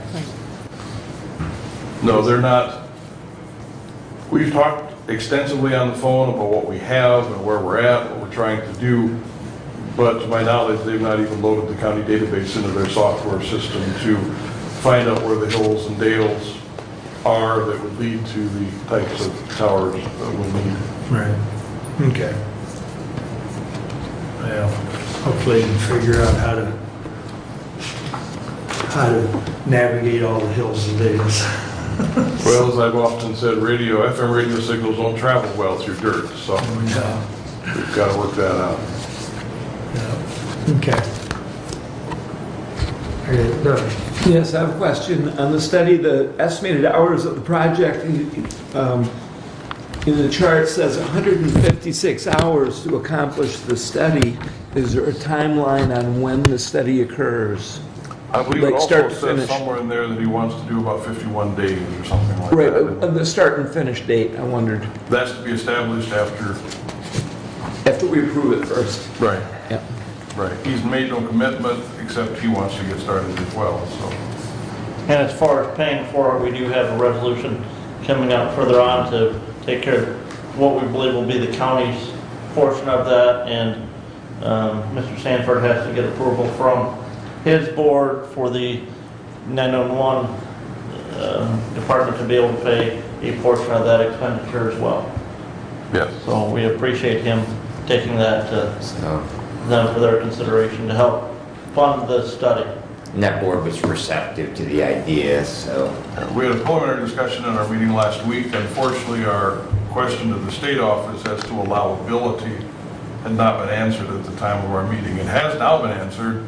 Under the right circumstances, it would be allowable. But my board did speak favorably. There were no motions. They, as always, are cautious. They want to make sure that it's acceptable before they do it. We won't meet again until August 18th. However, even if we started the survey tomorrow, that 51 days, it wouldn't be done by that time, giving our board time to enter into the project. So is the $28,968, which is the proposed cost, is that a hard cap? Are they gonna come down and find out we have too many hills and dales and charge us more? I don't believe so, but there is always the potential. That's why we want to be very careful. Oh, while you're here, would you do this? Because that opens the door. Okay. Now we'll have to evaluate it. There may be something, although it looks pretty thorough, his proposal, there may be something that we didn't see that we really need to do that we'll go ahead and say, what would it cost if you were to do this? Okay. It's always possible. Yeah, I read that, the total project as described. So we've created a scope of work, or they've created a scope of work. That's what they've said. We will do this for this amount of dollars. If we add, just like if I'm out of your house, then we can look at your refrigerator and say, well, while you're here, my garbage disposal is jammed. Cha-ching. Then there's additional costs. So, Yeah. you know, I get that. Right. Further questions? Will Doug continue to be the point of contact for that, for the county? I think that he's the best person for that task. I'm willing to do so if that's your desire. So, Underneath the fees, it says the county will designate okay. a, Point of contact. Okay. Doug is probably the best suited because he knows more about the current system and and the need for future. current and projected needs. So, But rest assured that I appreciate that comment. I don't know if I'm an expert at anything anymore, but we'll keep certainly Commissioner Bending involved and keep the rest of you informed. There'll be others, of course. And as I mentioned, the local meetings, even in the evenings for the fire service, he understands the park pay/volunteer fire departments and how they need to, have it made convenient for them. So everybody will be involved to some degree and kept informed through the process. There's a lot of players in this, a lot of components. So And it's important we get them all on board. Yeah, we don't want to because miss anybody. Right. Yes, and I've, even had some communication with some other townships about this, and maybe even some receptive possibility that down the road, they may be willing to help fund the implementation of a system and that shared cost, so. And that's, that's good. That skin in the game is always a good thing to have, so. Well, especially for the townships that are trying to figure out whether or not even to accept the money. If they could accept it, even provide the equipment for their own agencies, that would be a large help. Right. Or the ones that contract with, because there are townships. Right. Or entities, villages. So, a good example would be Adams Township doesn't have a fire department. They contract with the village of North Adams.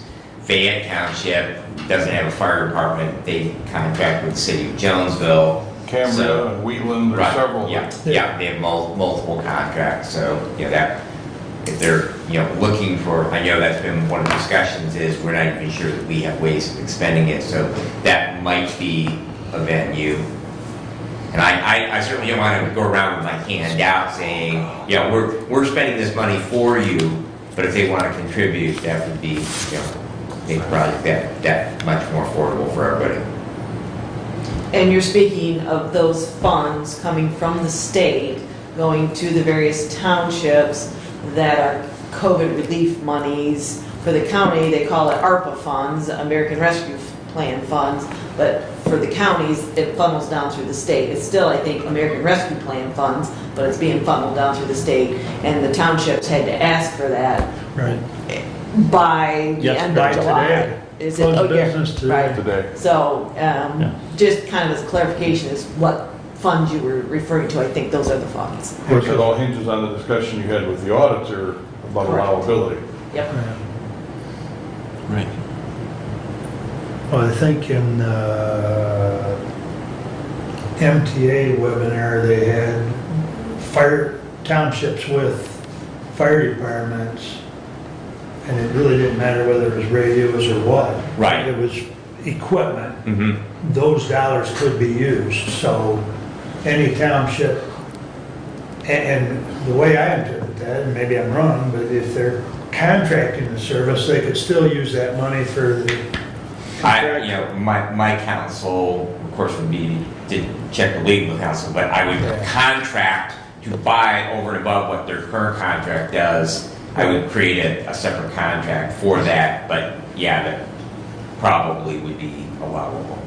Yeah, so, but hopefully, I know I stressed all my townships last month, or this month, I should say, that they needed to apply, regardless whether they were going to use it, apply Right. and have it, because if you pass the deadline, you're just SOL at that point, so. Yeah. Okay. Any other comments or questions on the how you say that, Televate? Elevate. Yeah, Elevate. okay. Hearing none, we'll do a roll call vote on that. Commissioner Bensy? Yes. Commissioner Leininger? Yes. Commissioner Ingalls? Yes. Commissioner Schmidt? Yes. Commissioner Wiley? Yes, passes 5-0. Please continue, Brad. First of all, I want to thank all of you for that, for moving this forward. It's something we've talked about for a long time, and as a firefighter and part of EMS, that it's really critical that we be able to keep the communication out. I'll go ahead and move on to Commissioner, on that, I'm sorry, yes. can you make sure that that Televate gets to us so that we can share with those local fire departments and stuff, those dates of when they want to meet with those first responder individuals? I will. So we can make sure Yeah. to stress that at our local meeting. Yeah, and I would echo to that, you might want to make everyone aware that there will be, number one, an opportunity, and number two, that someone will be reaching out from them to set that up. So, The resolution references a contract, which I do not have. okay, so I have an electronic form, and it was actually the one in the packet. That proposal, I believe there's a signature. Yes. I think there's a signature. There's no Okay, there's no place for a signature then, okay. Okay, Doug, can you get something for us on that? All right. Thank you. I'm sorry, I missed that there was no signature line on that to accept it. Okay, thank you. So, and Doug, you'll let Dominic know that we did very good, very good. All right. All right, so I'm going to move on. We had a discussion item in regards to membership in the River Raves and Watershed Council. Everyone's aware we get communications from that organization, Hillsdale County, predominantly in the south part. The headwaters of the River Raisin are actually at Lombard Lake up in Somerset Township in Commissioner Weiner's district. There's a number of tributaries also that flow through the southern townships, and so down in my district as well. We are not members of that organization. And so I think that as we have a discussion, we joined the Michigan Council of Governments about an aquifer, and we talk about groundwater. And so I do think that it would be a good thing if Hillsdale County were to join that organization, because our county is part of that watershed. I did make an inquiry. They have no category for governmental units. They have nonprofits, and they have a membership charge of a suggested membership charge of $50 for that. I did reach out to their director and ask regarding counties, and his reply was, well, all of our memberships are voluntary in the amount of contribution. We suggest that counties pay $500, which I think is probably excessive. In particularly, some of the other counties that might participate, they are significantly larger in population, like Lenawee and Monroe, have much larger budgets. My thought is that we would consider, say, half of that, $250. I'm really just wanted to bring this as a discussion item to find out what the rest of the commissioners' feelings were in regards to us formally joining their organization. First question is, would that be annual or? Yes. Yeah, it would be an An annual annual membership. amount, right? And as far as, the question goes, where does the money come from? Well, it would be memberships, budget line item from the Board of Commissioners. Do any of the local municipalities who have property in that watershed participate? 'Cause I don't know of any. Somerset. Because I asked that question when I went to their semi-annual, because they have 2 annual meetings, or they have semi-annual meetings, and I did ask that question. So, and they said that Somerset Township was, and they are the only one from Hillsdale County. As long as I've been on this board, we have historically pushed the information. I mean, we share the information with the board, but renewal information or membership information we have pushed to Somerset because that's where the bulk of, the activity for the county is. But to Brad's point, we're involved in the Ohio, Michigan, Indiana Council of Government. We're all concerned about water. We've got this watershed, the River Raisin, and Brad has indicated he'd be willing to, attend those. There are what, 5 rivers? There's 5 rivers that have headwaters that flow out. And that thought pops up in my mind that, that's 5 times 250 if there were a comparable amount. This is the only organization, Watershed Council, that I am aware of that actively engages the county. Yeah, it's the only one I'm aware of. Oh. My question would be, how does having a membership change the benefit to Hillsdale County? We're still getting the information. If we wanted to make comment, we could make the comment during public comment.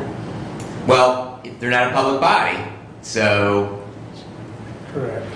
So they don't accept public comment? they're private. I mean, they are a private nonprofit, just like any other private nonprofit. So you're saying you haven't been attending the meetings? Well, there's only been one meeting, One since and I am not the designee. We don't have a designee for the county. Okay. It would be a new designated position if we chose to do this. And my understanding, correct me if I'm wrong, but if we paid the dues or our We would buy suggested- membership, yes. We would buy membership, which would give us a vote at the table on whatever issue they may have on the table. So currently, we don't have a true voice. And the amount is a suggested amount. I don't think they're going to refuse the 250 offer. I think they'll accept it and move on. And also, I would be more than happy, since Somerset is in Commissioner Liner's, to defer to him to be the county representative. I have no burning desire to have another meeting to attend, but I will be happy to do it. I think we need some more research on it, because according to their website, the only little territory in this county that is in that river watershed is a small portion of Somerset Township. That is the only area that goes to that watershed. So the rest of the water either goes to the Monavie River or goes it's the other one over there comes in. But yeah, so that's looking at their their website. So I think we need more research on this before we that is continue fine. on.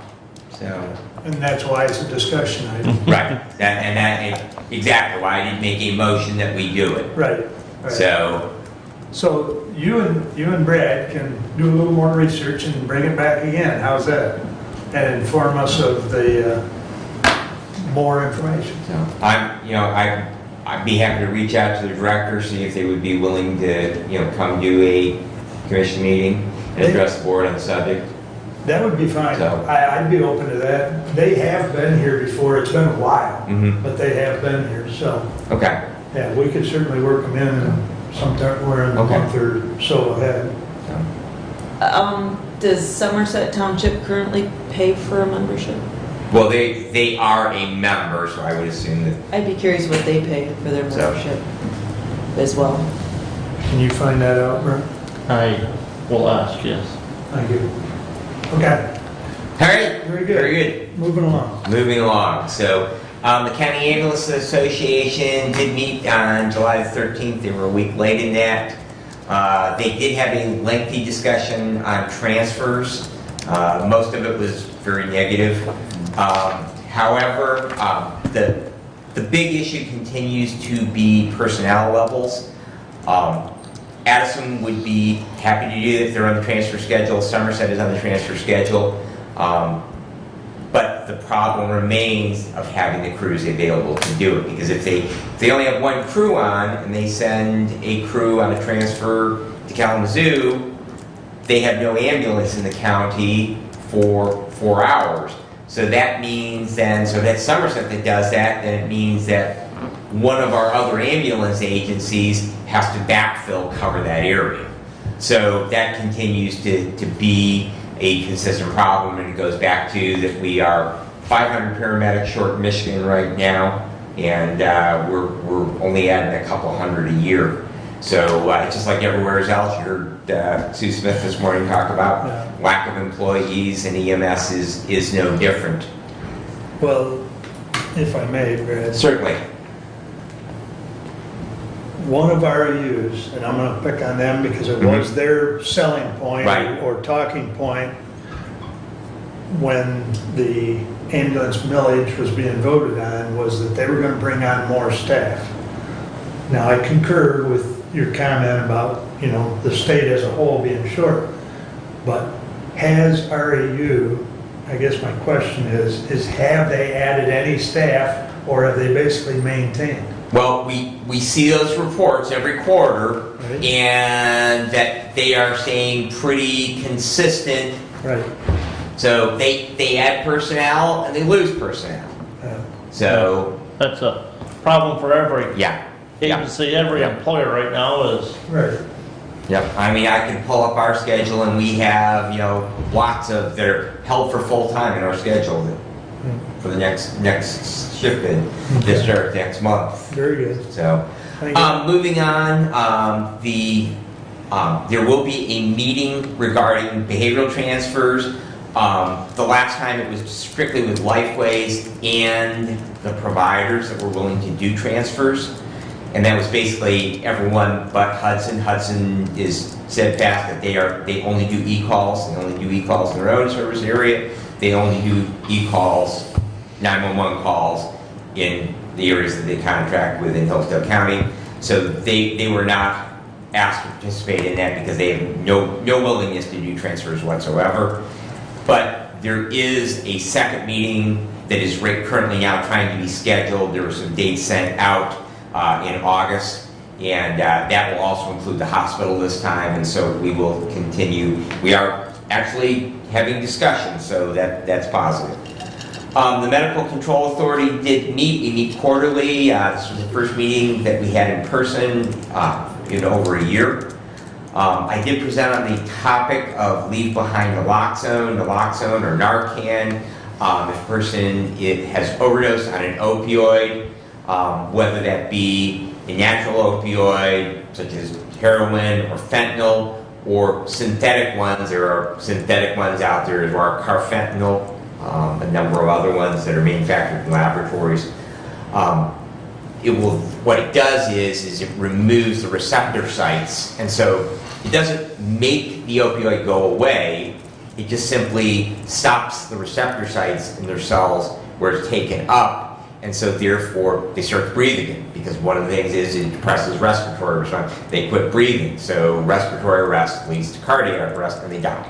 So the idea behind this, and it's been adopted in 18 counties so far across the state of Michigan. There's actually a number of projects the University of Michigan is involved in, and the state has a state coordinator who actually, I reported at our last meeting that I attended a webinar on the 8th of July, and one of the presenters in that was the state coordinator for the project Leave Behind Naloxone. But basically the idea is the state is funding, providing at no cost, and the county medical control authority has to act as the receiver for that product, the Narcan or naloxone, and then it can be left behind if someone overdoses. The paramedics that respond can leave that product behind. They also, the protocol says that if there is someone that they believe has substance use disorder with narcotics, with opioid narcotics, that they also can leave that product behind. There's some informational materials in that. They go in a Ziploc bag. Basically, there is no cost other than putting the information and the Narcan in a Ziploc bag and then putting it out on the rigs. So it's state protocol, and so the medical control, I could talk to them about that. I also did have the individual from the state come down, and he answered questions as well. And so hopefully by our next meeting, we will be able to adopt that protocol. I also went to the last Lifeways board meeting, which was held here in Hillsdale, spoke on that topic, and was followed up with by Karen Cascadden from Lifeways, and that they did write a letter of support because substance use disorder is a component of community mental health. And so they did write a letter of support to our county medical control director that we adopt that protocol in Hillsdale County. Talked a little bit about the 911 board meeting. They did adopt formally, and we talked about this at medical control as well, about where right now, when there's a 911 call, whether it's a lift assist, just somebody can't get up off the floor, if the closest ambulance is a basic life support, so with 2 EMTs on that, or a limited advanced life support with an 8 EMT and an EMT on that, they actually currently send an ALS unit with a paramedic on it. And again, going back to that idea about transfers, if Reading, they try to have 3 cars out of the county, one in Reading, one in Hillsdale, one in Litchfield, but they don't have to have 3 ALS units on. They only have to have 1 on. So if their ALS unit has taken a cardiac patient to Borges in Kalamazoo and they're out of the county, that means that Somerset or Hudson has to backfill to send that ALS. So then that ties up another ALS unit where they might not necessarily need an ALS, a paramedic type response. It's just helping get someone up off the floor and evaluating them so that they can AMA, against medical advice, sign off, releasing the agency from liability, both the fire department if they have MFRs and the transporting agency. They don't need a paramedic for that. So they have developed, and I see Doug sitting back there, and adopted it at the last 911 board meeting, that we will now is there 2 or 3 categories in that, Doug? 2 or 3, I don't recall, but this is a medical control. They control this. Right. And they changed the recommendation, so we adopted it. Okay. So what will happen is for the lowest threshold, basically lift assist, no injuries, conscious and breathing, that they will only dispatch a BLS ambulance to that, unless an ALS ambulance has to be right on top of it. The exception to that will be, Waldron, who is only a BLS agency. They contract with Hudson EMS to be their ALS. Because of the geographic distance, even though Hudson has a station at Pittsford, it's still a ways. And so they requested, as part of this protocol from medical control, that their ALS agency still be dispatched. So that will be the exception to that. But throughout the rest of the county, if they have BLS cars, Somerset only runs ALS cars, Hudson only runs ALS cars, so their coverage... Addison is ALS. ALS, correct. So Wheatland Township, and forgive me, there's only one township there, and so yes, so in the case of Addison runs ALS cars as well. So in the case of where Reedy has a limited ALS car, an AMT and an EMT, or a BLS car, 2 AMTs, if it meets that very lowest categories, then there will only be, and then when that crew gets on scene, if they determine that this person says, oh yeah, my chest really hurts, then they're going to request a paramedic to come and evaluate that. And they still may be signed off, but they will then get an ALS assessment. So that will be a change from medical control and at 911. We've been talking about that for quite a while, and that goes into effect September the 1st, right? Yeah, September the 1st. All right, and I believe that budget has already heard about this, but the sheriff is going to be making a request under next year's capital improvement budget to build a garage or maintenance garage facility out of the sheriff's department. Currently, they use space in what I think it was the old county road commission or Dollar garage. Sometimes Randy calls it the bus garage, because Dollar used to be down there before the road commission built their new facility quite a few years ago. And then we purchased that building down there. But they currently work on the sheriff's department cars down there, and so consequently that takes up space from facilities. Plus it also means, especially in the case of if they are using inmates, because they do occasionally use inmate labor down there to help with those, that someone has to transport them down there. So the sheriff wants to build a garage facility, basically a pole barn, out at the sheriff's department.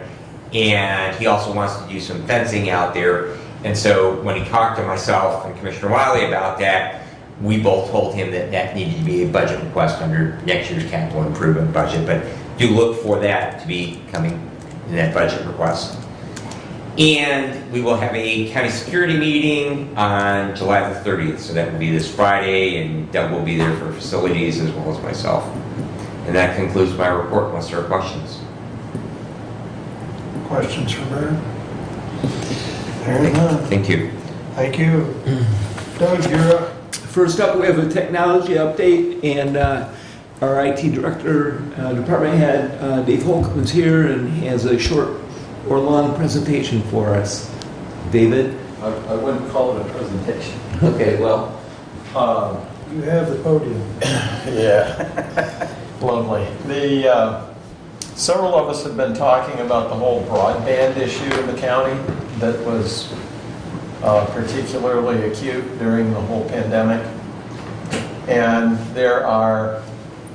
there's some interest in doing something with that. There is money being planned in Washington, and how they're going to push it out, it sounds like right now that they're going to push it out via the counties. Very similar to how the rural electrification program worked back in the early 1900s to get electricity pushed out into the rural areas, particularly out in the plain states, but Michigan got a lot of traction on that as well. You can look up the history on all that. But anyway, so a couple of us had discussion with Merit and one of their people on the whole broadband thing, and they are, this guy we were talking to has helped many communities around the state, particularly up in the northern end of the Mitten, and he's worked with Merit often. And what he is recommending is that we put together a task force, a broadband task force, which would, in our discussions, we were thinking 10 to 12 people, not necessarily elected, but we certainly would want a few. But the big thing is get buy-in from the cities. Hillsdale, I've talked with Dave Mackey about it. He was going to bring it up at the council meeting. I believe they brought it up last night. Need to get the city of Litchfield, city of Jonesville, city of Reading, the Michigan Township Association all involved in this. And the thing that I'm thinking is we need to prepare for the future. We don't want to be left needing to put a bunch of stuff together all at the last second as the feds start to push money out. And so as all the grant money comes through and with the ability of the ARPA money to use for broadband, including a study that we need to get off the ground, that's about $18,000, 17 something. And Kathy and I have talked about that along with Commissioner Langer, and we're talking about how that's going to fit in the ARPA money. I gave them quite a list of things on technology. So anyway, and I found a few more since then. But we need to get this survey going. We need to get a task force put together.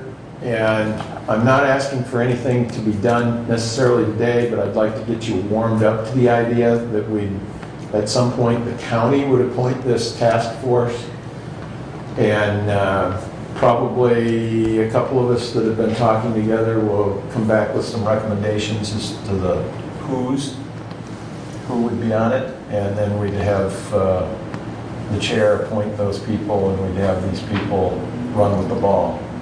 It's not something that I necessarily have time to do, given the workload in IT at the moment, and that's why if we pass this off to the task force, they can deal with it, and I can just deal with it from a consulting angle on my side. But part of the idea, a lot of the idea with the money side of it is that under the state of Michigan's Metro Act, we as a municipality are not allowed to operate anything like that. We could own the fiber lines, and we can be the conduit for the money coming from grants, either from the Fed or from the state, but we can't operate it. So we have to get third parties involved with it, the private sector. The city of Hillsdale tried to do something along this line about, I want to say 4 years ago, maybe 5, but city council killed it at the time. City council now is a little more aligned with let's move forward with it. We definitely need to get the wireless carriers that we have in town, EMCI broadband, and the new one that's coming, Mercury Wireless. We'll want to talk with them as well. But it's going to be a lot of meeting time, and that's why we want to pass this off to a task force to work on. And then they can come back to you, make recommendations to you, and as things progress at the federal and state level. We can also get Merit, their Merit Moonshot, they call it. It's all about pushing broadband out. Got to have the schools involved. They're the ones that are screaming about kids can't work at home. And so anyway, that's kind of where I'm going with all of this. We'd like to stay closer to fiber than wireless, but the wireless towers, as wireless improves, that could easily be the last mile kind of stuff as well. AT&T is not going to put $50 million into this county for service. Just don't see them ever doing that, because they won't get a return back on it. Frontier is just emerging out of bankruptcy, and they are in the process right now of starting to shut down their DSL systems. So anybody that's out in Ransom Township, for instance, is sooner or later not going to have a way to get internet at all. Or Northern Wright Township. Northern Wright, Woodbridge, Amboy. Well, I think that's a little broad when saying that they don't have a way to get internet at all because, I mean, I drive 130 miles a day on Hillsdale County roads, but if you walk around with one of these, and if you can hit a cell phone signal, I mean, that's how I get my somewhat low-speed Yeah, internet at home. I won't call it high-speed, but but there's the issue. The Right. definition of broadband is changing. What the FCC calls broadband right now will not be the definition even 3 years from now. no, I'm It's just gonna answering change. the question, David, that, you know, if DSL goes down, I mean, DSL is unusable anyways. I mean, if it's the only thing you have, it's the only thing you have, but I mean, Yeah. having experienced and left DSL 10 years ago when it was, I mean, when you get less than a megabyte connection, you can't load Yeah, web pages. and I get what you're saying, but I also know a employee right here at the county who lives less than a mile from the cell phone tower in Pittsburgh, and because of some weird electrical radiation issue down there, can't get a cell phone to work in her house. Too close. Not too close. It's just, there's a whole section. It's probably got something to do with some, who knows, maybe iron deposits underneath, who knows? But it's, those are the kind of things that the task force would look at, figure out, that kind of stuff. So, anyway. You know, I'm sorry. Go ahead. We do have already a fair amount of fiber infrastructure. I mean, you talk about schools, the ISD spent a lot of money building a fiber loop that runs really close to my house, and the Merritt fiber runs a mile and a half north of my house, but there's no off-ramps. You know, we've got this beautiful crossroads of fiber. I mean, literally the backbone of the internet crosses in Hillsdale County. Moscow Township, the main line for Comcast runs right by their township office. I know Comcast doesn't have a drop anywhere for 5 miles either side of them. They can't get it. And again, Same thing. this is all dependent on how the investment money works. And so it's going to be an interesting ride, but we need to get started. That's the big thing. So. Well, players need to be more cooperative. I mean, just like your example there at Moscow and Comcast, they just need to be more cooperative and more willing to work with situations. One of the things that quite often this kind of activity drives, though, is that the big boys start to pay a little more attention. But again, Comcast nor AT&T are going to push fiber to the curb out in the middle of Ransom Township. I'm picking on Ransom because it's the furthest one from any towers. I know Frontier has done quite a bit with their Wi-Fi, that they build nodes out. They have to have fiber and they have to have power to those, but they put one of those directly across from Woodbridge Township Hall, and it actually is pretty quick, pretty robust connection. You have to be within a mile or less of where that node is at. I know there's one at the corner of Knowles and Mock Road. Right about where Val White. And a curiosity to that is they won't tell us where they are. We have to go find them. Yeah.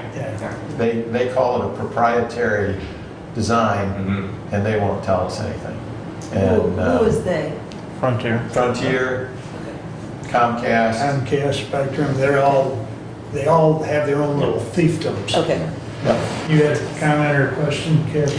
I did. When you were speaking of addition of funds from the government, are there additional funds other than the ARPA funds that are going to be targeted for broadband? Is that what you're hearing? Yes, there is a bunch of money. I don't know the numbers off the top of my head, but there's a couple of different bills in Congress that are dealing with infrastructure.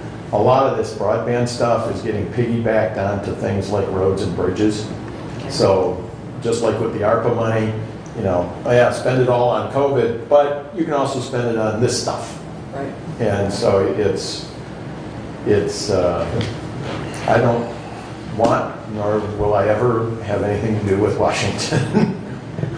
So will this task force, do you think, also address the issues such as the fiber that is already in the county, such as in Moscow Township that's going right down the road, should they then be able to address tapping into that and making it more accessible around the areas that it's running?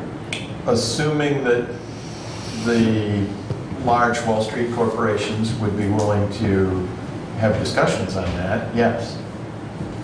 But historically across the state, at least in Merit's realm, that has not happened because they haven't been willing to invest or even talk with anybody about it.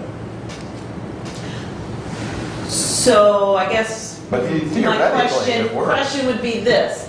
The fiber's already there. What does it take to get it to Moscow Township? And would that be monies that ARPA could use and do that project? And would that be a $5,000 project or a $50,000 project or a $100,000 project? Branch County is going through this right now. They are actually, according to one of my counterparts, they're going to pour almost all of their ARPA money into broadband development. Now, that hasn't been approved over there yet, of course. That's for other people to decide. But they are looking at putting a lot of money into the whole idea of, as you say, who can we get that's got it in the ground already, and how do we expand on that? That takes a lot of discussion, a lot of work. I don't necessarily want to deal with it myself, but I want to see it get started. I want to see us become the driving force to get off the launch pad and start putting this thing together. Sounds like we need more information on who's going to sit on the task force and then proceed. So are you looking for a consensus from the board to proceed with trying to put together a task force? Pretty much. I'm looking for, use a non-political term, I'm looking for anybody that wants to stonewall, because I want to work on it. So I just want to try to get everybody on the same page and figure out if there's a reason that we shouldn't do this, so that I'm not investing some time into just getting the task force built. For me, I only see reasons to do it. Yeah. It's our new superhighway. It's our backbone. It's the spine that will be able to, launch. It's a launching. It was many years ago when we first talked about bringing fiber into the county with Merit, 2003, 2004, somewhere in there. And at that time, the county wasn't willing to commit some money to it. And we ended up buying in later on, it cost us more. But at the time, we kept talking. This was how the superhighway gets built. You got to build the highways before you can get cars coming down. And that's where we are with the broadband, is the increased speed. We got to build the highway first.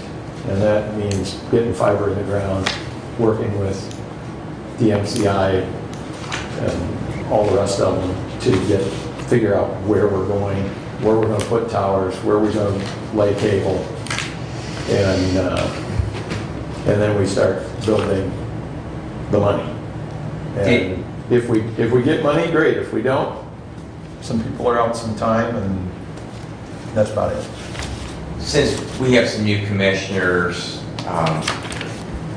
would you review for them who the partners are in Hillsdale County in that Merit or net fiber group? Because the original ones, it was Hillsdale College, the Hillsdale ISD.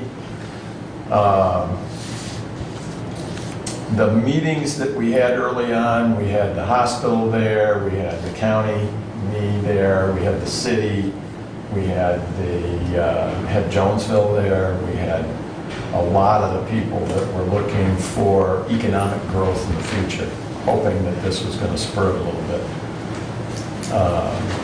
And it did. We've had a number of entities look at coming here, but it's that last mile that's still a problem. But when the initial fiber was run in, about $500,000 worth between where the cable ended in Hanover, I think it was, all the way into Hillsdale College. And then the, whatever the program was called at the time, I forget the name of it, but that's when Merit got the contract with the feds to build the long haul stuff. So Hillsdale actually has fiber going through it all the way from Monroe to Berrien Springs. And then from Berrien Springs, it interconnects down into Chicago, which is a big internet hub, and goes to Duluth and LA and Denver, points west. But then the other end goes to Cleveland and New York. And then Ornet down in Ohio, which is the equivalent of Merit, it's the schools, the big universities, fiber consortium. They ended up building into Hillsdale to connect to Michigan. So that's how we got the 4 compass points coming into Michigan, into Hillsdale. So we actually have 4 long haul sets of fiber coming into Hillsdale at the college, and then gets distributed around town from there to the schools, to us, and to 3 nonprofits, I believe it is, in town. So. And perhaps Commissioner Leininger can answer, wasn't Waldron Community Schools the only of the school districts that did not tie in, and are they, because they went with, I believe, with Lenawee? I believe they went with Lenawee, yeah. Have they, do you know, Leininger, if they have now tied into the Hillsdale ISD, that ties all of the schools together in the county? Yeah, That I can't tell you. Yeah, I don't think that they are tied to the Hillsdale ISD. I think they're tied to the Lenawee ISD. That was but my understanding previously when it was in my district. With the way the state has the educational, I forget the name of it.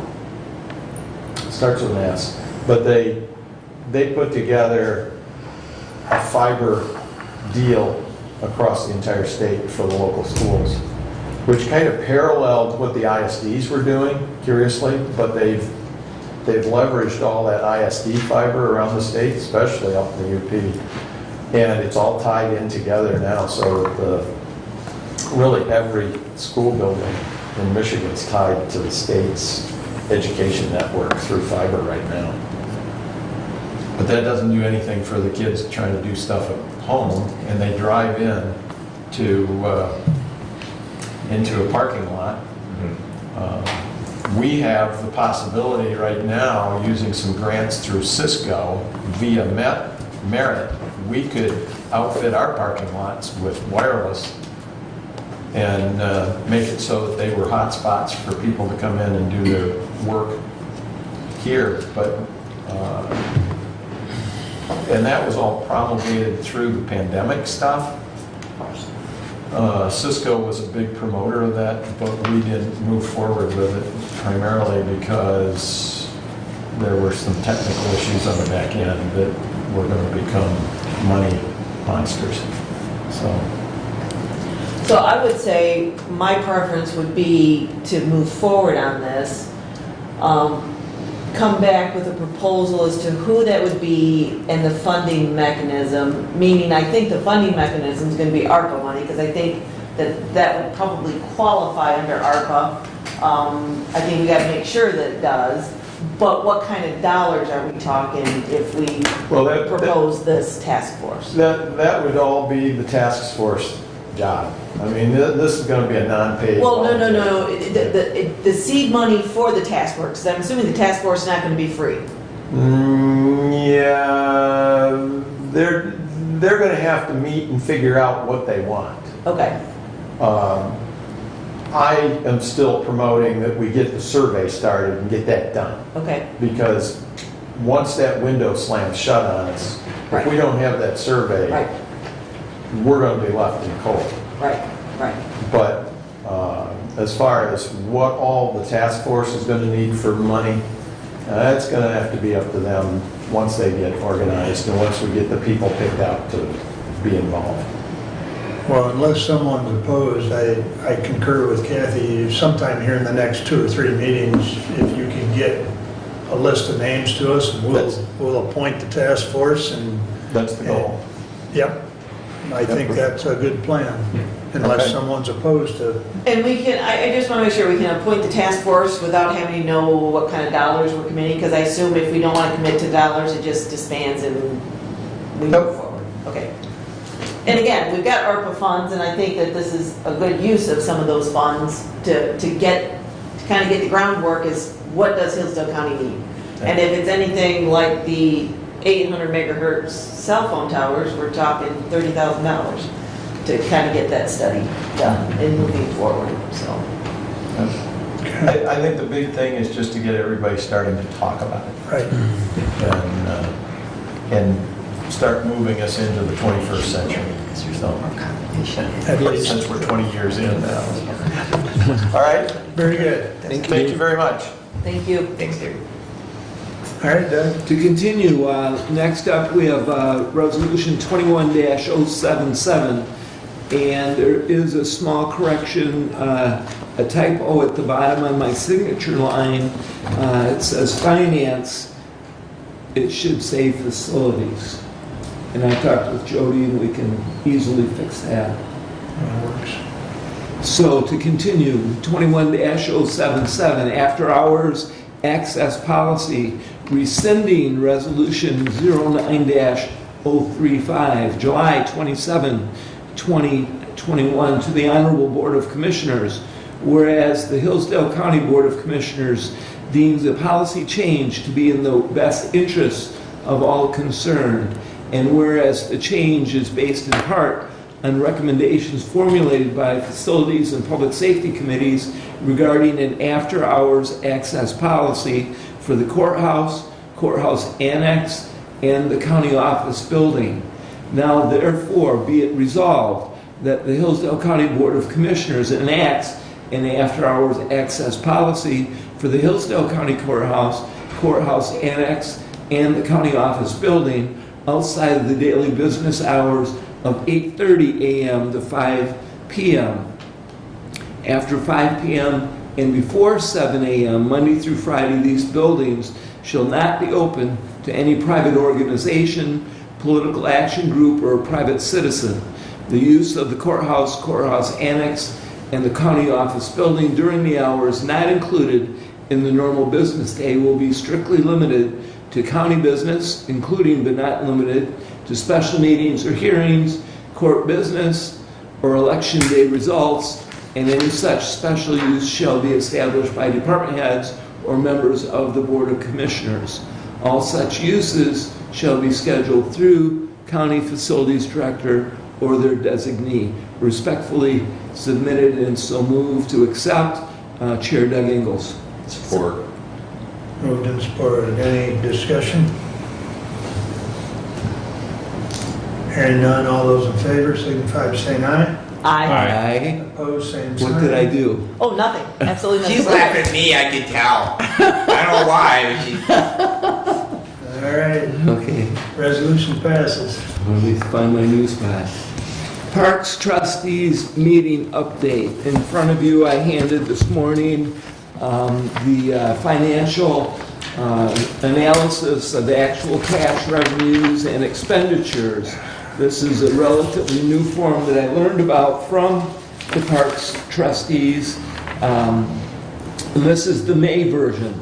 The June version is not ready yet. They had some balances still to work out. You'll see as it goes through the line items, it describes the percentage of budget, and this is very useful in knowing how they're on track and where they can head. And I wanted to present that to you, Commissioners. especially since we're coming into the budget season, and this will be helpful in knowing, you know, the who, what, and where, and why of where they're headed. It's nice to see community center run. Yes, I understand right now that the community center is booked heavily.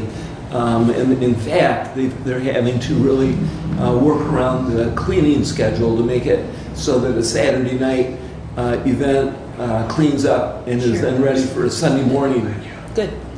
So. Good. Also, there's more heavy rental of the pavilions, you know, currently. So they are very busy. And the parks are being used in a big way. To continue, at their trustees meeting, I reminded them that the budget requests are due. Hopefully they've been able to provide that to the Budget and Finance Committee. I talked to them also about getting their list for the ARP projects, such as trails, waterfall, dredging of ponds, ADA, docks, community center, HVAC, playground equipment, activity fields, possible roadway improvement, other creative needs that the ARP money may fit into. They also need to begin their project and their plan for request for their 5-year plan, since grants need to be written in a timely fashion so that they can meet the deadlines for those applications. The Road Commission update, gravel and limestone patching are ongoing in the townships. Rain has been brutal and interrupting the flow of work they're able to do. The same with brining. It's very slow due to the rain. Hopefully good weather can accomplish both those parts of the project. Paver patching, Bacon Road is scheduled to finish. It could be done as we speak. Following will be Bird Lake Road. The Mills Road paving project is underway. Maybe it should be close to being done if it's not. Lake Diane is coming up with filling ditches with sand, then gravel, then paving. And after Lake Diane, they'll be moving to Crawford Road, so they have a very busy summer season in front of them. Facilities. I did have a meeting and a chance to speak with Head Judge Lisney. Floor plans have been presented. I think I've forwarded that information to each commissioner so that you can have a chance to look at that. We do have another floor plan possibility that will be discussed, and we also have a to-do list if the board decides to keep the annex. I've been provided a project list for that annex building to install heavier doors, to install bulletproof glass, to reconstruct jurors' area for handicap accessible, also to construct glass barrier between the public seating and the attorneys, carpet the courtroom, construct new judge's bench to get more room for the judge. It's right now is currently right up against the wall. It's very difficult, you know, to maneuver back there. To replace chairs with benches, put in rings to secure prisoners, make witness stand handicap accessible, and to make a place for a bailiff to sit. I have no motion at this time regarding the plans that we're considering. The budget and facilities committees will be looking at options, and we'll have information and recommendation hopefully soon. And that completes my report at this time. You mentioned carpet for the, and I'm assuming that was the district court? He said Yes, if- in the end. Oh, that project. He said if we keep the annex with the district court, these are Yes, listed projects. yes. That courtroom was carpeted within the last 5 years. Okay. So Well, there ain't no way that needs new carpet already. okay. This I'm list just is, saying. yeah. You know, and it could be that some of the moving around may require, you know, I don't know. I'm providing the list as it was given to me because I know the budget request was $80,000 if we do the annex. And the question as well was, for $80,000, what does that include? And I've named off several of the items. And it's probably pretty complete. So. Go ahead, Brad. Couple of things. First of all, what is currently being the usage? I see the door open every once in a while where building inspection used to be. I always think of it as the camp shack building. That's kind of separate from the rest of that building. What exact, I mean, is it storage or what do we? As far as I know, at some point, the family court was in there, and they scheduled certain meetings in there. Drug court has been using it routinely for meetings. Okay. So my thought on that, just kind of, free associating here, that kind of stands alone from the rest of the court building.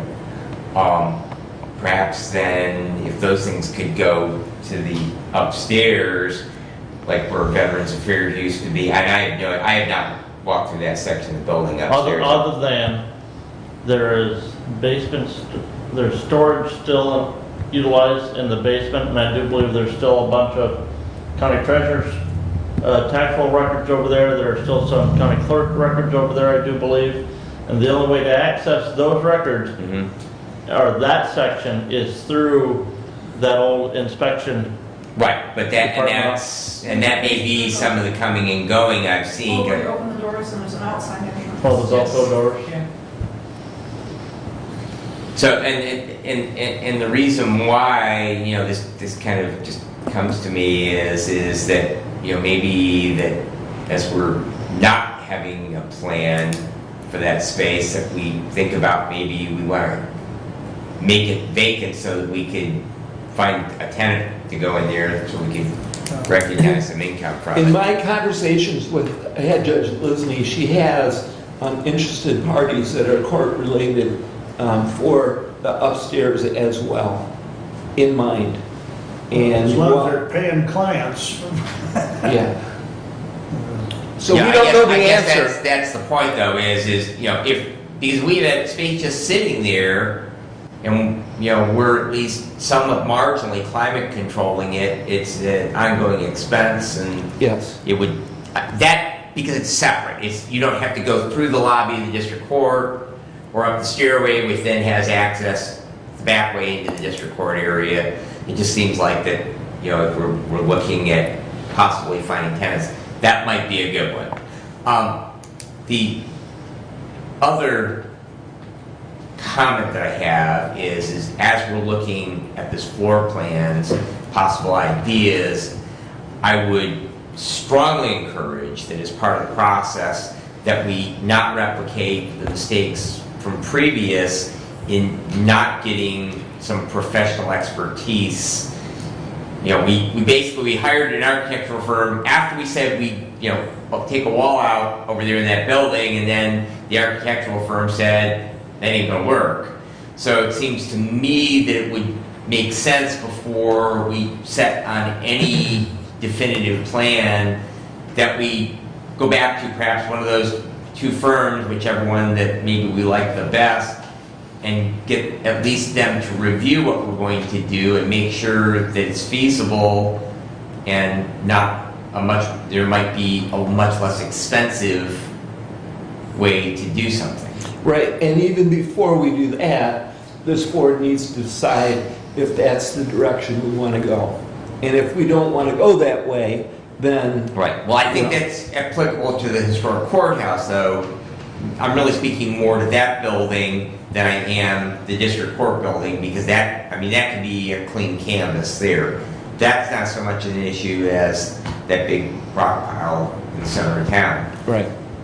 Well, with that all being said, we need, one of the two meetings in August, we need to have a definitive direction, because as you indicated, we can't have empty space sitting there when potentially we could have a client renting space, thus creating a revenue flow.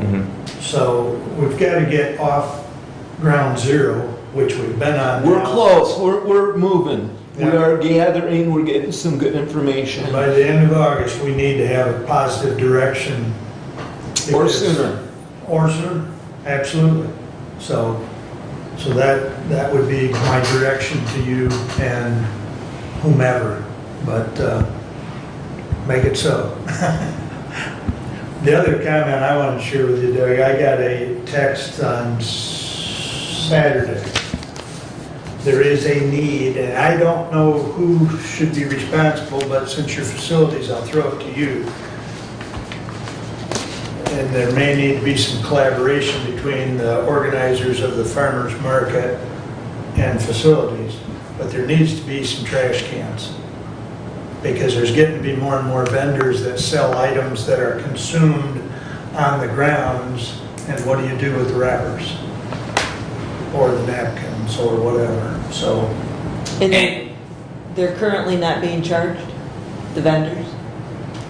No, there is no charge. So to provide trash cans, that's going to be an additional cost. Do we not then have to cover that cost somehow? Well, if I could, I mean, Go ahead, do we please. have a problem with trash? Because part of the longstanding agreement with farmers market is that it has to look like it was when they got there, okay? So they have to pick, you know, they can't leave trash or anything else. So if there's an issue, I'll be happy to convey that to Lisa Serafinsky, who's the president of the farmers market.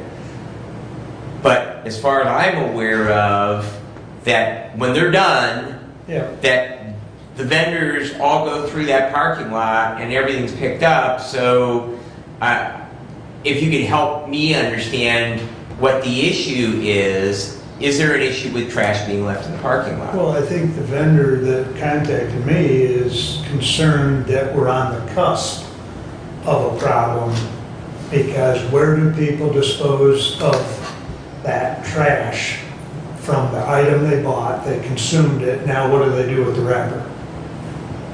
So we're on the verge of a problem. Is there a problem today? No, Brad. I guess the vendor that contacted me is trying to be proactive and not reactive.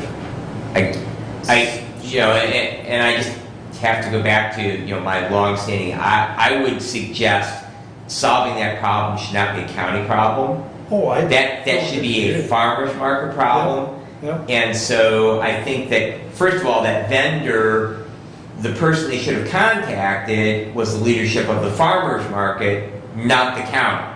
Because as a close relative of a vendor of the farmer's market, as in I wake up with her every day, pretty much, that they have a pretty good structure in place, and those kind of questions need to go back within the organization of the market, because the market vendors do not want to place any burden on Hillsdale County, because they don't get charged for it, and they don't want to get charged for it. What has made that market successful and why vendors vend there is because they don't have to pay $25 or $30 or $50 every week to be a vendor. We'll send that suggestion back then. Heck, I've got empty barrels. I'll even provide the bloody things if they want to take care of them. But, you know, Yeah. I don't think we're talking about a large number of barrels if there was just a couple of them. But, you know, then of course they'll have to take care of it. Yeah, somebody's gotta empty them and somebody's, you know. Somebody's But- got to move them, somebody, Yeah. that's my But, point. You know, I think it's, yeah, if you want to take it back to the person you indicated, Yep. that'd be great. Yep, I will do that. All right. That's Any all other for now. comments for Doug? Yep. Yeah, so the monkey's off your back, he's in. So, thank you. All right. Let's see. Yeah, Kathy, please. Okay. Resolution 21081 to the Honorable Board of Commissioners, whereas the need for an enhanced public safety communications operations As far as I system. know, yes. Did I miss one? No, you're talking over there. All right. Just ignore them. All right, Keep going. sorry. Okay. In Hillsdale County, we really need And whereas the Hillsdale County Sheriff is in support of a study to assess the feasibility and expected cost to migrate the county's public safety communications operations to the MPSCS, the Michigan Public Safety Communication System, and is willing to demonstrate this support by contributing a third of the cost of this assessment from his budget, and whereas the Hillsdale County Board of Commissioners are in support of this assessment and are willing to demonstrate this support by contributing a third of the cost of this assessment from the general fund, and whereas 911 may be willing to contribute a third of the cost of this assessment pending approval from the Emergency Telephone Services Board, and whereas the quote from the Telvay to complete this assessment is $28,969, we recommend a budget amendment with the following increases/decreases to the 2021 approved general fund budget. This amendment will have no change to the total general fund expenditures. Account number 00.00-301-704.001, deputies, a decrease of $9,656.33. Account number 101.00-990-701.000, contingency fund, a decrease of $9,656.33. And account number 101.00-957-802.000, contractual services, an increase of $19,312.67. Respectfully submitted, Kathleen A. Schmidt, Chair, Budget Committee. There's just one slight problem. Yeah. The numbers don't add up. It should be 66 cents. We just point out, we have a support. for the Support. motion. Thank you. We can't discuss it until we have a motion and support, Commissioner. Thank you. Okay. That's the same thing I noticed. So, and And I just saw it sitting here. the other component is which is unspoken in the resolution, is the total cost is $28,969, and we are making a decrease in budget line and an increase of $19,312.67, which does not add up to $28,960, which I understand that the last component of that will come from central dispatch, as long as their board approves that. If their board doesn't approve it, we'll have to come back and add some money somewhere else, from somewhere else for that. Understood. I just, for the sake of the discussion, and I guess we don't have the public watching today, but for the sake of the discussion, I looked, I didn't see. YouTube. Which is why, Okay.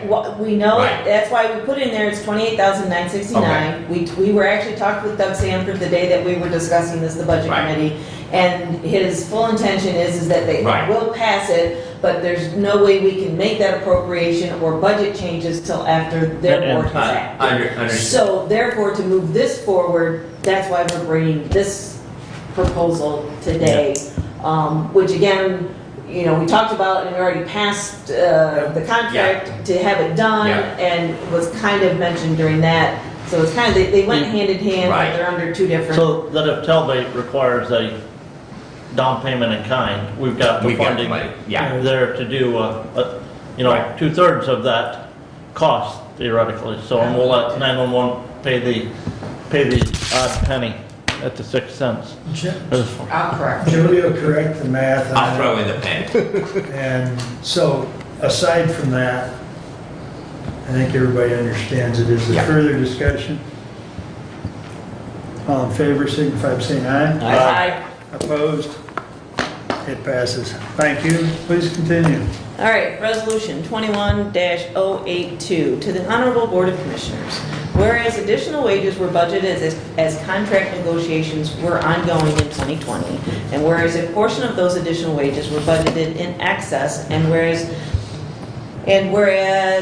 there is ongoing capital improvement requirements for 2021, specifically resurfacing the parking lot at the Michigan Work Southeast and repairing the facade at the jail building, we recommend a budget amendment with the following increases/decreases to the 2021 approved general fund budget. This amendment will have no change to the total general fund expenditures. Account number 001.00-959-704.000, permanent salaries, a decrease of $55,000. 101.00-901-999.028 Capital Improvement Fund Appropriations, an increase of $55,000. Respectfully submitted, Kathleen H. Schmidt, Chair, Budget Committee. Support. And this resolution is to account for approximately $10,000 of the jail facade, which is what was requested at the prior board commissioners meeting that we talked about, and to cover the additional almost $39,000 to repave the parking lot out there at Michigan Works Southeast. We rounded off the numbers instead of having them to the penny. So we will have to have further action on those items when we get done with That's what I was these about to resolutions. ask, because we didn't approve the Yeah, 38. so That'll have to come back as a resolution for next meeting. well, we can take care of a motion to then just have a resolution in the consent agenda. That's fine too. So, Move to approve it. Okay, so this 55 will accommodate both those projects? Yes. Correct. For the most part? Yes. Okay. Any further discussion on 21082? Just that I thank Commissioner Schmidt and Leininger. This is, thank you very much.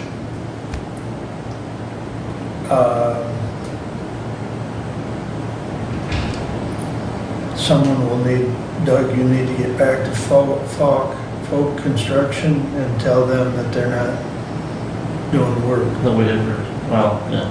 I mean, we've left that hanging out there, but now that we've made it. Well, we've got to notify Quality Asphalt as well. Well, exactly. Okay. All right. Any further discussion on 82? Hearing none, all those in favor signify by saying aye. Aye. Opposed, same sign. Okay, please continue. Do you want to do those other two motions quick before we do this next resolution? Sure. Move to approve the bid estimate from Quality Asphalt Paving in the amount of $38,875 to remove and replace the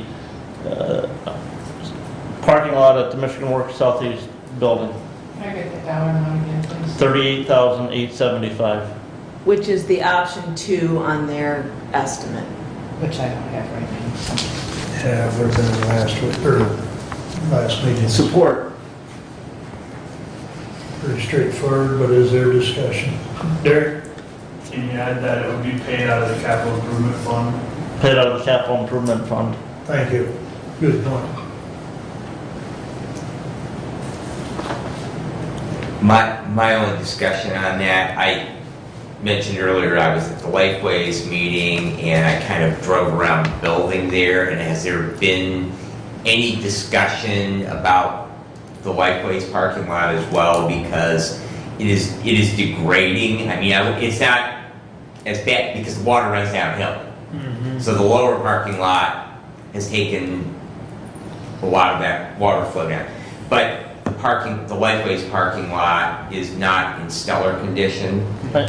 And I'm not looking to spend any more money, but is there been any discussion? At our budget committee meeting, we discussed it. I believe it's on a list from Randy about improvements that I would say that part of the budget conversations and meetings for the 2022 budget, that parking lot's going to be discussed and find out if the funding for if it's going to be, replaced or what's going to happen. And remember, the reason the Michigan Works was talked about now is because it was part of that. Right, exactly. I'm just trying to think in that big umbrella that, we need to keep up that what we have, because it will get worse.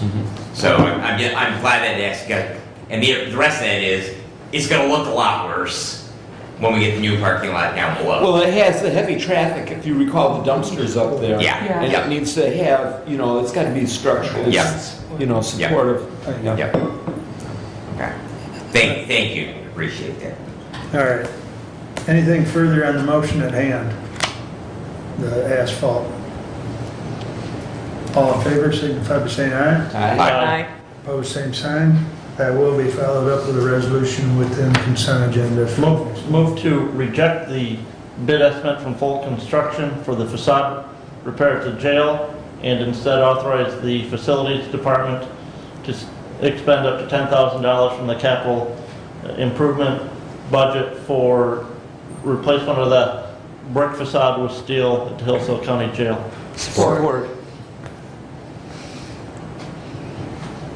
Did you get that all, Jody? Got some close to it. And you got capital improvement in that thing. I heard two people at the same time I support. Brad, got it. Okay. Thank you. Okay. All right, I don't think there's any discussion, but I'll allow it if there is.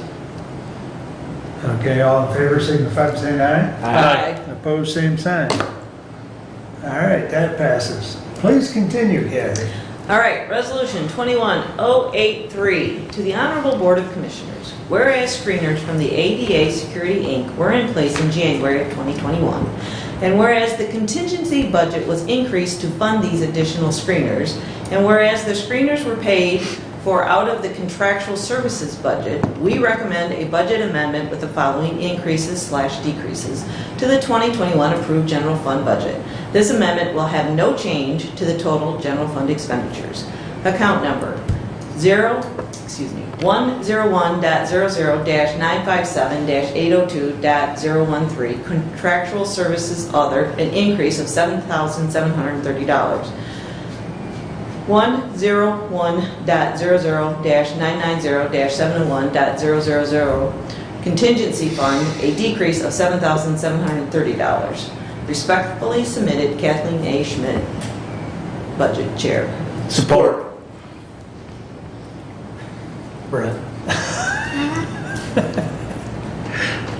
And we're doing this, I do believe that contractual services budget was at $10,000 to start the year. Yeah, and there's other obligations that have to be paid out of that as well. So that's why we're adding the cost of the contractual service for ADA to Right. that budget. Because the ADA was not budgeted as in that Right. line. And when the commissioners decided to extend, and then the prior board, we as commissioners extended until the 1st of February or the end of January. And so we never made a budget amendment, and now we're just catching up with the budget amendment. So this is just housekeeping. Yep. And just as a point of reference, what does this, with these adjustments we've made today, bring our contingency budget balance to? The contingency budget, I believe it's going to bring it from about 40,000 down to 23,000. Okay. Because the 800 megahertz came out of the contingency fund, correct? Yes. So it's approximately, we're at about 40,000 and we're down to about 23,000. So we're halfway through the year, we still have half of it left, so we're in good shape. Yes, Okay. yes. For 7/12 of the year. All right. Don't remind me August is like, I'm not ready for August. Sunday. I'm not ready for August. Any further discussion on 83? All in favor, signify by saying aye. Aye. Opposed, same sign. Passes 5-0. Thank you. Please continue, Kathy. All right, I thought maybe we'd do the budget variances next. Derek's here and we'll address those.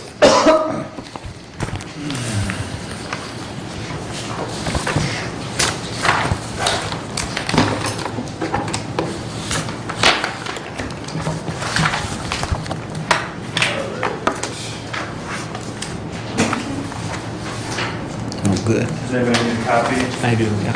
I even printed it in red. Thank you.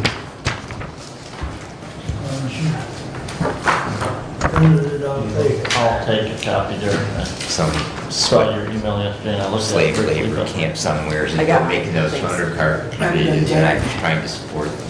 Yeah, color's too expensive for my blood. I have to allow my printer to. I know. The default is black and white. Right, that's what I'm saying. Color's too expensive for my blood. My kids, they don't have a problem running the colored print though. Well, I support shooting commercial color Okay, so looking at the expenditure report first, which I did not bring my new color, so, but the shaded areas are red. I've just highlighted anybody who spent over 50% of their budget through this point of the year and kind of made a note on if that's kind of expected, reasonable, or if they're at risk for being over budget at the end of the year. So the very first one is the Board of Commissioners budget. One of the reasons it's tracking so high is that it has a $10,000 memberships and dues budget, which it has used all of. So that makes it appear higher than it really is.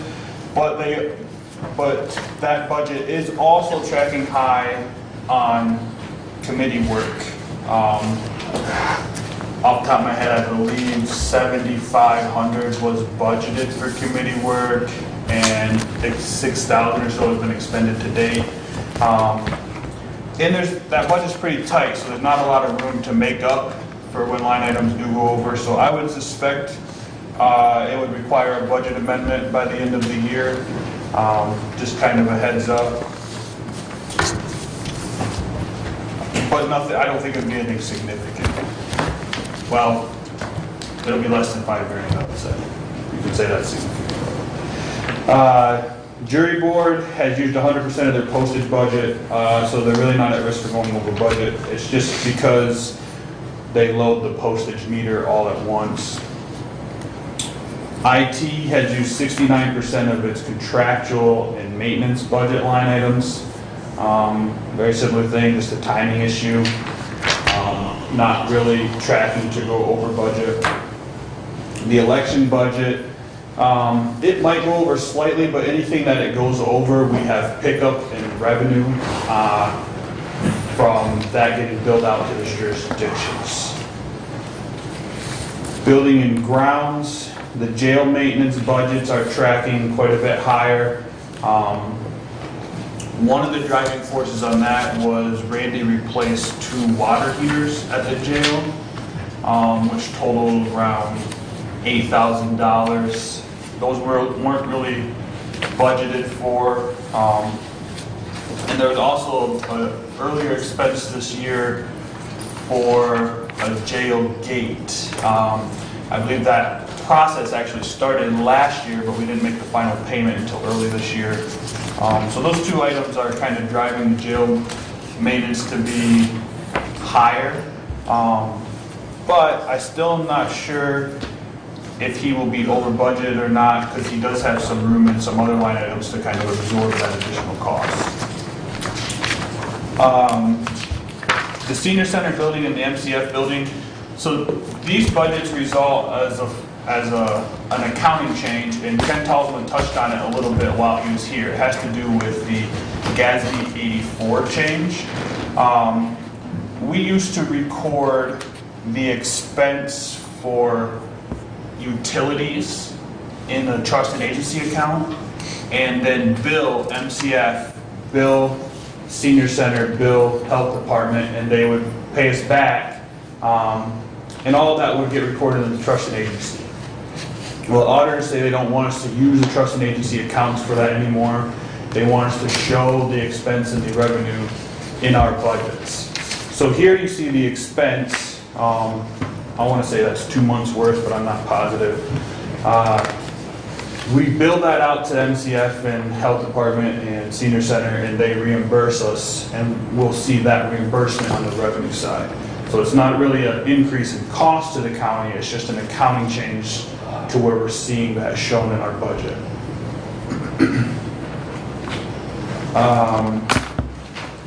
The bus garage maintenance, utilities is at 63% throughout the year. It is tracking higher.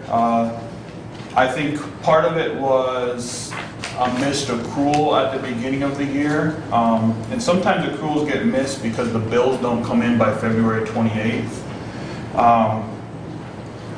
But there's at least one, I think it might be 2 actually, months of 2020 that didn't get paid until 2021 for the refuse and did not get accrued back. So I would say it's about $600 a month for refuse. So that's about $1,200 that you're tracking over budget right there. And then the gas bills were also tracking a little bit higher. one of the reasons for that is we actually saw a huge spike in our gas delivery bill that stemmed from the ice storm in Texas. It was pretty substantial increase in cost, and a little budget like this can't absorb those kinds of fluctuations very well.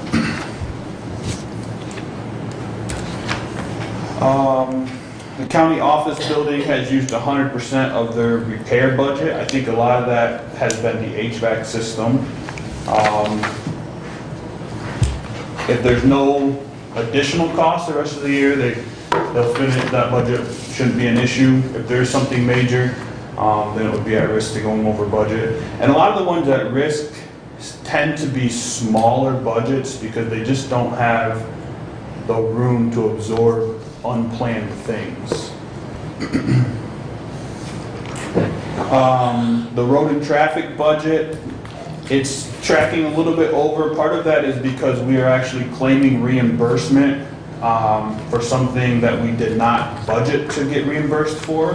So it's actually a good thing. We're getting reimbursed for that deputy's health insurance, and in the past we did not, and now we are. So we do see some upside on the revenue for that as well. Let's see, the Marine Patrol Enforcement. This is a grant that is 100% reimbursed. So any increase in the expenditure side here, we also see an uptick in reimbursement. Health Department building maintenance. Randy did a little bit of maintenance for them. Any maintenance that Randy does for the health department, he bills them and they pay us. And also, part of this is that accounting change where their gas bill gets shown here. We bill them for that as well, and they reimburse us. Then we'll have an in and out transaction. It's billed, so we'd have the cost to that budget, but then we'll need a budget amendment to make that money come back in, so that then we'll make that balance, correct? We'll do a budget amendment that increases the expenditure budget, but also increases our revenue. So. And that's the same on those other two senior center and MCF buildings as well. Those will require a budget amendment. Health insurance is tracking over because we pay that in advance. So we show 7 months of expense through 6. So when you factor that in, we're actually tracking under budget by a decent amount on health insurance. Honestly, one of the driving factors in that, I mean, not driving, but one factor in that is that we are able to bill the deputies for the road and traffic to that grant. In the past, it was budgeted out of this line item. So that's kind of where you see, you make sense of things like that.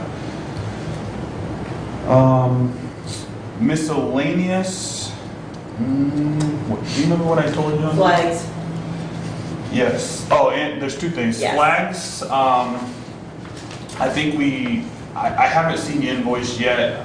Carol was out of her office the other day when I tried to get a hold of her, but I believe we actually put up more flags than we usually do and budgeted for this year. Not a significant amount. I think it was $80 more. Right, I think there was one more flag. Correct me if I'm wrong, I don't remember if I saw it in reviewing the bills or if there was a comment here at the commissioners meeting that we put up an additional flag this year somewhere. I know the cost went up $5 because it was 30 and it went up to 35. So I think there was a comment about that the price, I think budget was based on the previous year's billing amount. So I don't know if it was necessarily we put up an extra flag or it went up $5. Okay.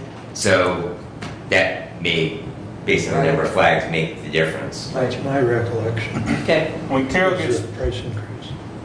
When Carol gets back, she'll send me the copy of that invoice and I'll double check all of that. But the point is that at the prior commission meeting, it was asked whether we double paid the bill, and that isn't No, the we case. did not do that. So, and then the other reason, The apportionment committee gets a per diem that gets paid out of this special service, or out of this miscellaneous line item. which I think it's a 5-member committee. I think only 3 members were present at that meeting, so there were 3 per diems paid out, and that was not budgeted for. And lastly, the contractual services, which the resolution you guys just passed, this will no longer show up right on that report. Now that we've increased that contractual services budget to be able to cover the cost of ADA security that was paid out in January. Any questions? I guess I would just point out overall, not that it's a huge indicator, but overall, we're at 45.73% of our budget expenditure. The target would have been around at 50%. So we might have issues, some issues individually, but overall, we're tracking well. And if you ever have any questions about any of the ones I don't talk about, let me know.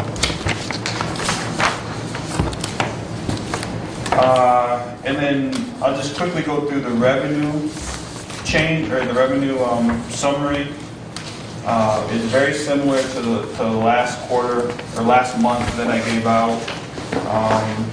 We've still received $55,000 more to date than we did this in June of last year. When you take out the taxes line item, we've actually received about $180,000 more. And the reason I say take out the taxes line item because it's not really a good indicator of what we've received. It's just based on timing of a journal entry. So unless there's any questions, I don't really have anything specific to point out in the revenue side.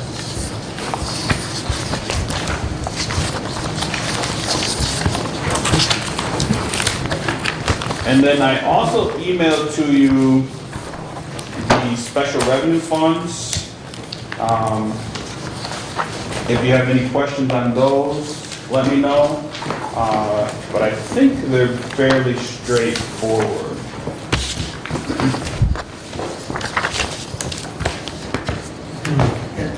Any comments or questions there? I guess one thing I'll bring up with the special revenue, just because I discussed it a little with Commissioner Schmidt the other day. If you see expenditures with no budget, for example, page 9 of the report, district court got a new grant, is a $50,000 grant. That was after we've approved last year's budget, so there's no budget in place for it. A budget amendment will need to be made to account for that additional grant. Anytime there's changes throughout the year, you know, in funding sources, you see that kind of thing. So just a heads up. Okay. And then one other thing while I'm up here, I guess, I had an employee reach out to me because TCF Bank, it got bought and they're going to be closing that branch. And we have some employees that hold HSA accounts at that branch. So I reached out to TCF and asked what their plan was for anyone who had HSAs there. My assumption was that they would just be able to keep them and just not have a local presence. But he actually told me that a completely different party will be taking over all of the HSA accounts at that branch and handling them electronically, and that any of our employees who have an HSA at that account or at that branch would receive some kind of a letter or notice letting them know that that would be happening in October. So then I asked the question, what if we don't want that? What if our employees want to just move completely out of that into a different bank? And he said, that's no problem. Go in to their bank before October, and they will, let you know everything you need to do to close it out. and transfer it to a different bank, whatever bank you choose. So then you would just go set it up at another local spot if that's what you want to do. So I've been doing a little research to see how many people we have with an HSA at that bank. And from there, I'll make a decision on how we want to reach out to those people. If it's just a handful of people, I'll probably just contact them directly, let them know that I've talked to TCF, and these are kind of their options. Oh, and the other thing, because that branch is closing, it actually qualifies as a life event in the insurance world. So it's basically like a rollover that doesn't count against the number of rollovers that you're allowed to do. Because I think you're only allowed to do like 2 or 3 in a year. It might be 2, but this wouldn't count against that. This is like a free rollover. So just information for anybody that's listening and for you guys. Appreciate it, Derek. Probably gonna put it on the message of the day. That's what I was thinking too, but I just wanted to see how many people it was affecting too. And a note that any employee that would change their HSA from that bank to another institution, if they have their funds electronically deposited, they would need to make sure they update paperwork with Carol and the clerk's office to make sure that those funds get deposited now into the correct account. They have to do it in a timely manner because we have to do a pre-note for that before they can have their money. Have you, just as a follow-up, Stephanie, have you made that change officially? Because I know that you were discussing moving because of the fee structure, so. I have not. I'm Okay. waiting on proposals from Southern, Okay. and I know they have vacation issues and employee issues, so I'm sure they're behind, just like I am. Okay. All right, I know that you reported that, I haven't heard anything further, so thanks for that update. Okay, anything else, budget or finance? For Derek? Salary and wage study, I was just gonna touch on that. Please. We have met, and the budget committee, we've gathered most of the information, we've kind of accumulated it. Now we're gonna use it as as a tool, in regards to our meetings with setting budgets, and when we know what the budget requests are, we'll then know what kind of raises we're gonna propose that we think the county can afford. So that's kind of where we're at on that. ARPA funds, we have been getting, as I said at the last meeting, we sent out requests as part of the budgeting process for the various department heads and elected officials to send a list back with their budget requests of capital expenditures or expenditures that they think would possibly be paid for with ARPA funds. So again, as part of that budgeting process, we'll be looking at those as well and kind of formulating a list of what we want, what as a budget committee we'd like to see projects put forth with those kind of funds. So that's kind of where we're at. I am going to a summer summit in Gaylord on Thursday. Hopefully they'll talk some on ARPA and maybe what other counties are doing. That's kind of what my ear is listening for.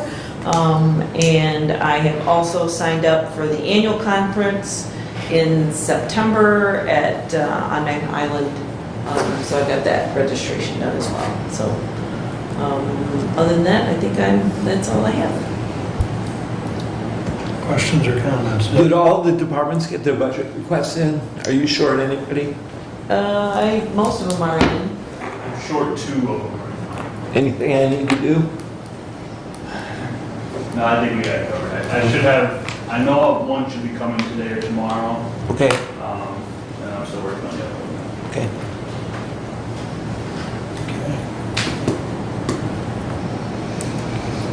You got about 2 minutes, and then I got 2 minutes, we're gonna be out I of was here. gonna say, I got about a 3-hour report here, you know? Derek called Domino's real quick and have them deliver. Well, thankfully, July is a light month for the committees and boards that I serve on underneath Human Services. A lot of them take the month of July off when it comes to their board meetings and stuff. So so not a whole lot to report on. Couple of things we did have health department, finance and board meeting this month though, and as part of that process, we did approve for the local health department the tentative initial budget for the 2021-2022 fiscal year for the Brainchillsdale St. Joseph Health Department. And in that budget, the county allocation funds that are received from the 3 counties was set at the same level in the next fiscal year as it was in the last fiscal year. The actual breakdown and apportionment of that to the respective counties has not been set yet because that's still based on populations of the 3 counties, and we don't have the current U.S. Census numbers yet for that figure. I was glad to hear Rebecca Burns indicate that we do have a Hillsdale County doctor who has been named as the new medical director for the health department, and Dr. Luparello, and we congratulate her on that. The senior center has their annual senior center picnic scheduled for August 27th from 10 a.m. to 2 p.m. Lunch will be served from 11 a.m. to 1 p.m. that day, so add that to your calendar. That's the last Friday in August 27th from 10 to 2. The senior center continues to offer congregate meals on a daily throughout the week basis. Their numbers for that congregate meal are continued to be less than they were pre-COVID. Some of their people that would come in for that, unfortunately, have passed away in the last year and a half, and so they're really hoping to get more interest in the senior center drummed up at their annual picnic. Commissioner Benton a month ago brought up the issue about the Hillsdale County Solid Waste Disposal Plan, Solid Waste Management Plan. I do have the copy from the clerk's office. I did find that you can review that 180-some page document online through the Eagle Department of Environmental Quality at the state of Michigan. So if you go out to the Eagle website and just do a search for solid waste plan, you can find that for all counties in the state of Michigan that have a plan approved by them, and I do believe that's all 83 counties. Continuing to work with some representatives from Somerset Township who think we need some updates to that solid waste management plan at the county level because they're losing a end source for some of the waste that they gather here in the county. So just a facility in Jackson is going to be closing here in the near future. Who's that? Liberty? No, not Liberty. Because they're the closest to them. But they can't take to Liberty. Because Liberty does not accept municipal waste. Interesting. So the one that's out by the state prison. Okay. On the north Up side. where the incinerator site was. Yes. Okay. So that is all that I have at this time. That was a challenge. Was it 2 minutes? 3, but you're close. Any questions for Brent? Okay. Rather than read Terry's medical care update, I just forwarded it to all of you in the essence of time because it's a full page. Good information though, so you can read it at your leisure. The one thing I will pass along is that Tim Dixon's been helping me muddle through the legalese stuff with the opioid lawsuit that we had joined and That we're a plaintiff on. Pardon me? That we're a plaintiff in. Yeah. And we were on a Zoom meeting yesterday getting our update. This is the first of many settlement disbursements, and it was even on the news this morning, which surprised me. The state is getting 3.6% of this $26 billion settlement. The way that breaks down is it's basically about $800 million for the state of Michigan. There is still ongoing negotiations with the Attorney General's office on a memorandum of understanding of how the distribution is going to take place. It appears as though that counties that did join the litigation will get a better percentage of the monies than counties that didn't actually sign up. So that plays in our favor. There is a 15-page document that they sent to Tim and I of what these monies can be used for. Can you forward that? I can. It's basically, it has to be opioid related in some way, shape, or form. So we can't fix a roof with it, for instance. So I think I've told you before that the past board, when we entered into this, agreed that should we get any money, it needed to be plugged in where we've been impacted via the opioid crisis. So we should know something within the next 30 to 60 days as to how the MOU is going to be between the state and the counties and the other municipalities. We will not see any of these monies until sometime spring of '22, as far as the way the process is playing out. And then we'll see a second round of money out of this same, because it's going to come in increments. We'll see it in the summer of '22. So the attorneys are anticipating us getting at least 2 payments next year out of this initial 26 billion that was awarded. And I don't. Is that from Pfizer? Is that from? No, I don't recall, and I didn't write it down in my notes, but this is all part of the class action suit. So I don't recall exactly where the 26 billion come from. I apologize. Because it's all part of the national litigation going on. I think some of it's coming through the, if I recall correctly, some of it is coming from the settlement case with Purdue. Purdue Pharma. Yeah.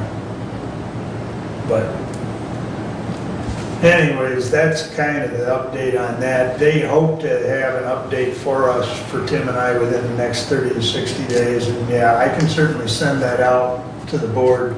That would be good what for our next prevention works meeting, so I can update them on Yeah, status for that. of where the money can be used. So right now, it looks like local government units are going to get about half of that 800 million that the state's getting. So how that distribution, like I say, that MOU is still being worked out. The attorney yesterday made the comment that this is going to be a more amicable distribution for the lower units of government. It's going to be much better than the tobacco money. And what they have advocated throughout this process of working with the Attorney General is keeping it out of the legislature and keeping it, more streamlined, if you will. Because if we let the legislators have it, we won't see it. So, but anyways,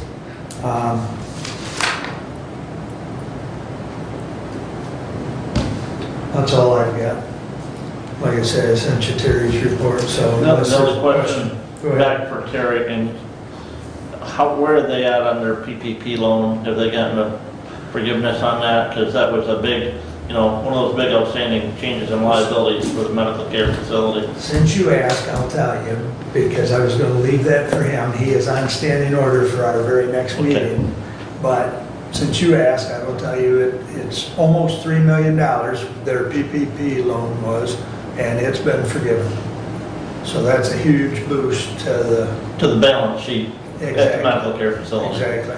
Because they suffered a huge loss. Well, they were holding that 2.9 million as a liability. Yeah, And yeah. now they're able to move it, so yeah, I mean, as far as the balance sheet, it changed the picture immensely. But yes, Terry will be here and he'll give you a full report and update on that at the next meeting, so. Okay, any other questions? Hearing none, let's see, I think we're back to public comment. Laura or Steph, either one of you, got anything? Not today. All right, thank you. Additional business, Brad? My own comment is the temperature of the county must be pretty doggone mild because we have, the public is not here today. And that's the way that I tell if everything's good in a township or a village is if there's only the council's cars out in the parking lot, everything's good. So everything must be great in Hillsdale County. Or they're on vacation. I'm not gonna touch that. Actually, without Bob here today, I don't know how to act, but anyways. Kathy, I'm good. Brent, Nothing. Doug, My comment is, HVAC's working, my hands are frozen right now. Not me, I'm still sweating. better than last week, last meeting, but I did have a comment. Check with Terry here and see when she wants to be on, Okay. to update the board on the senior center. Because I know quite often she comes August, September, somewhere in there, so.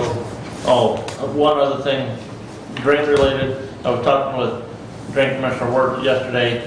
He said he was down in Williams County at their Board of Commissioners meeting here within the last week or so, talking about another mutual county drain issue down there, and informed them of some of the work that might be done on a major drain in Hillsdale County that's gonna put more water down there, and they were flabbergasted that may be coming.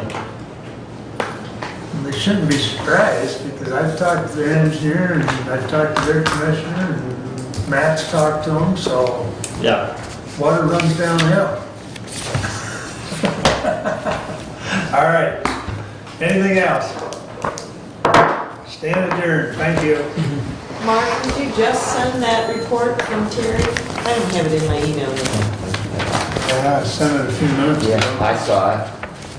Okay, well, I'll probably get it. If you don't get it, let me know. Okay, and then, Mark, did you send out an OMI Council of Government meeting yesterday from your county email?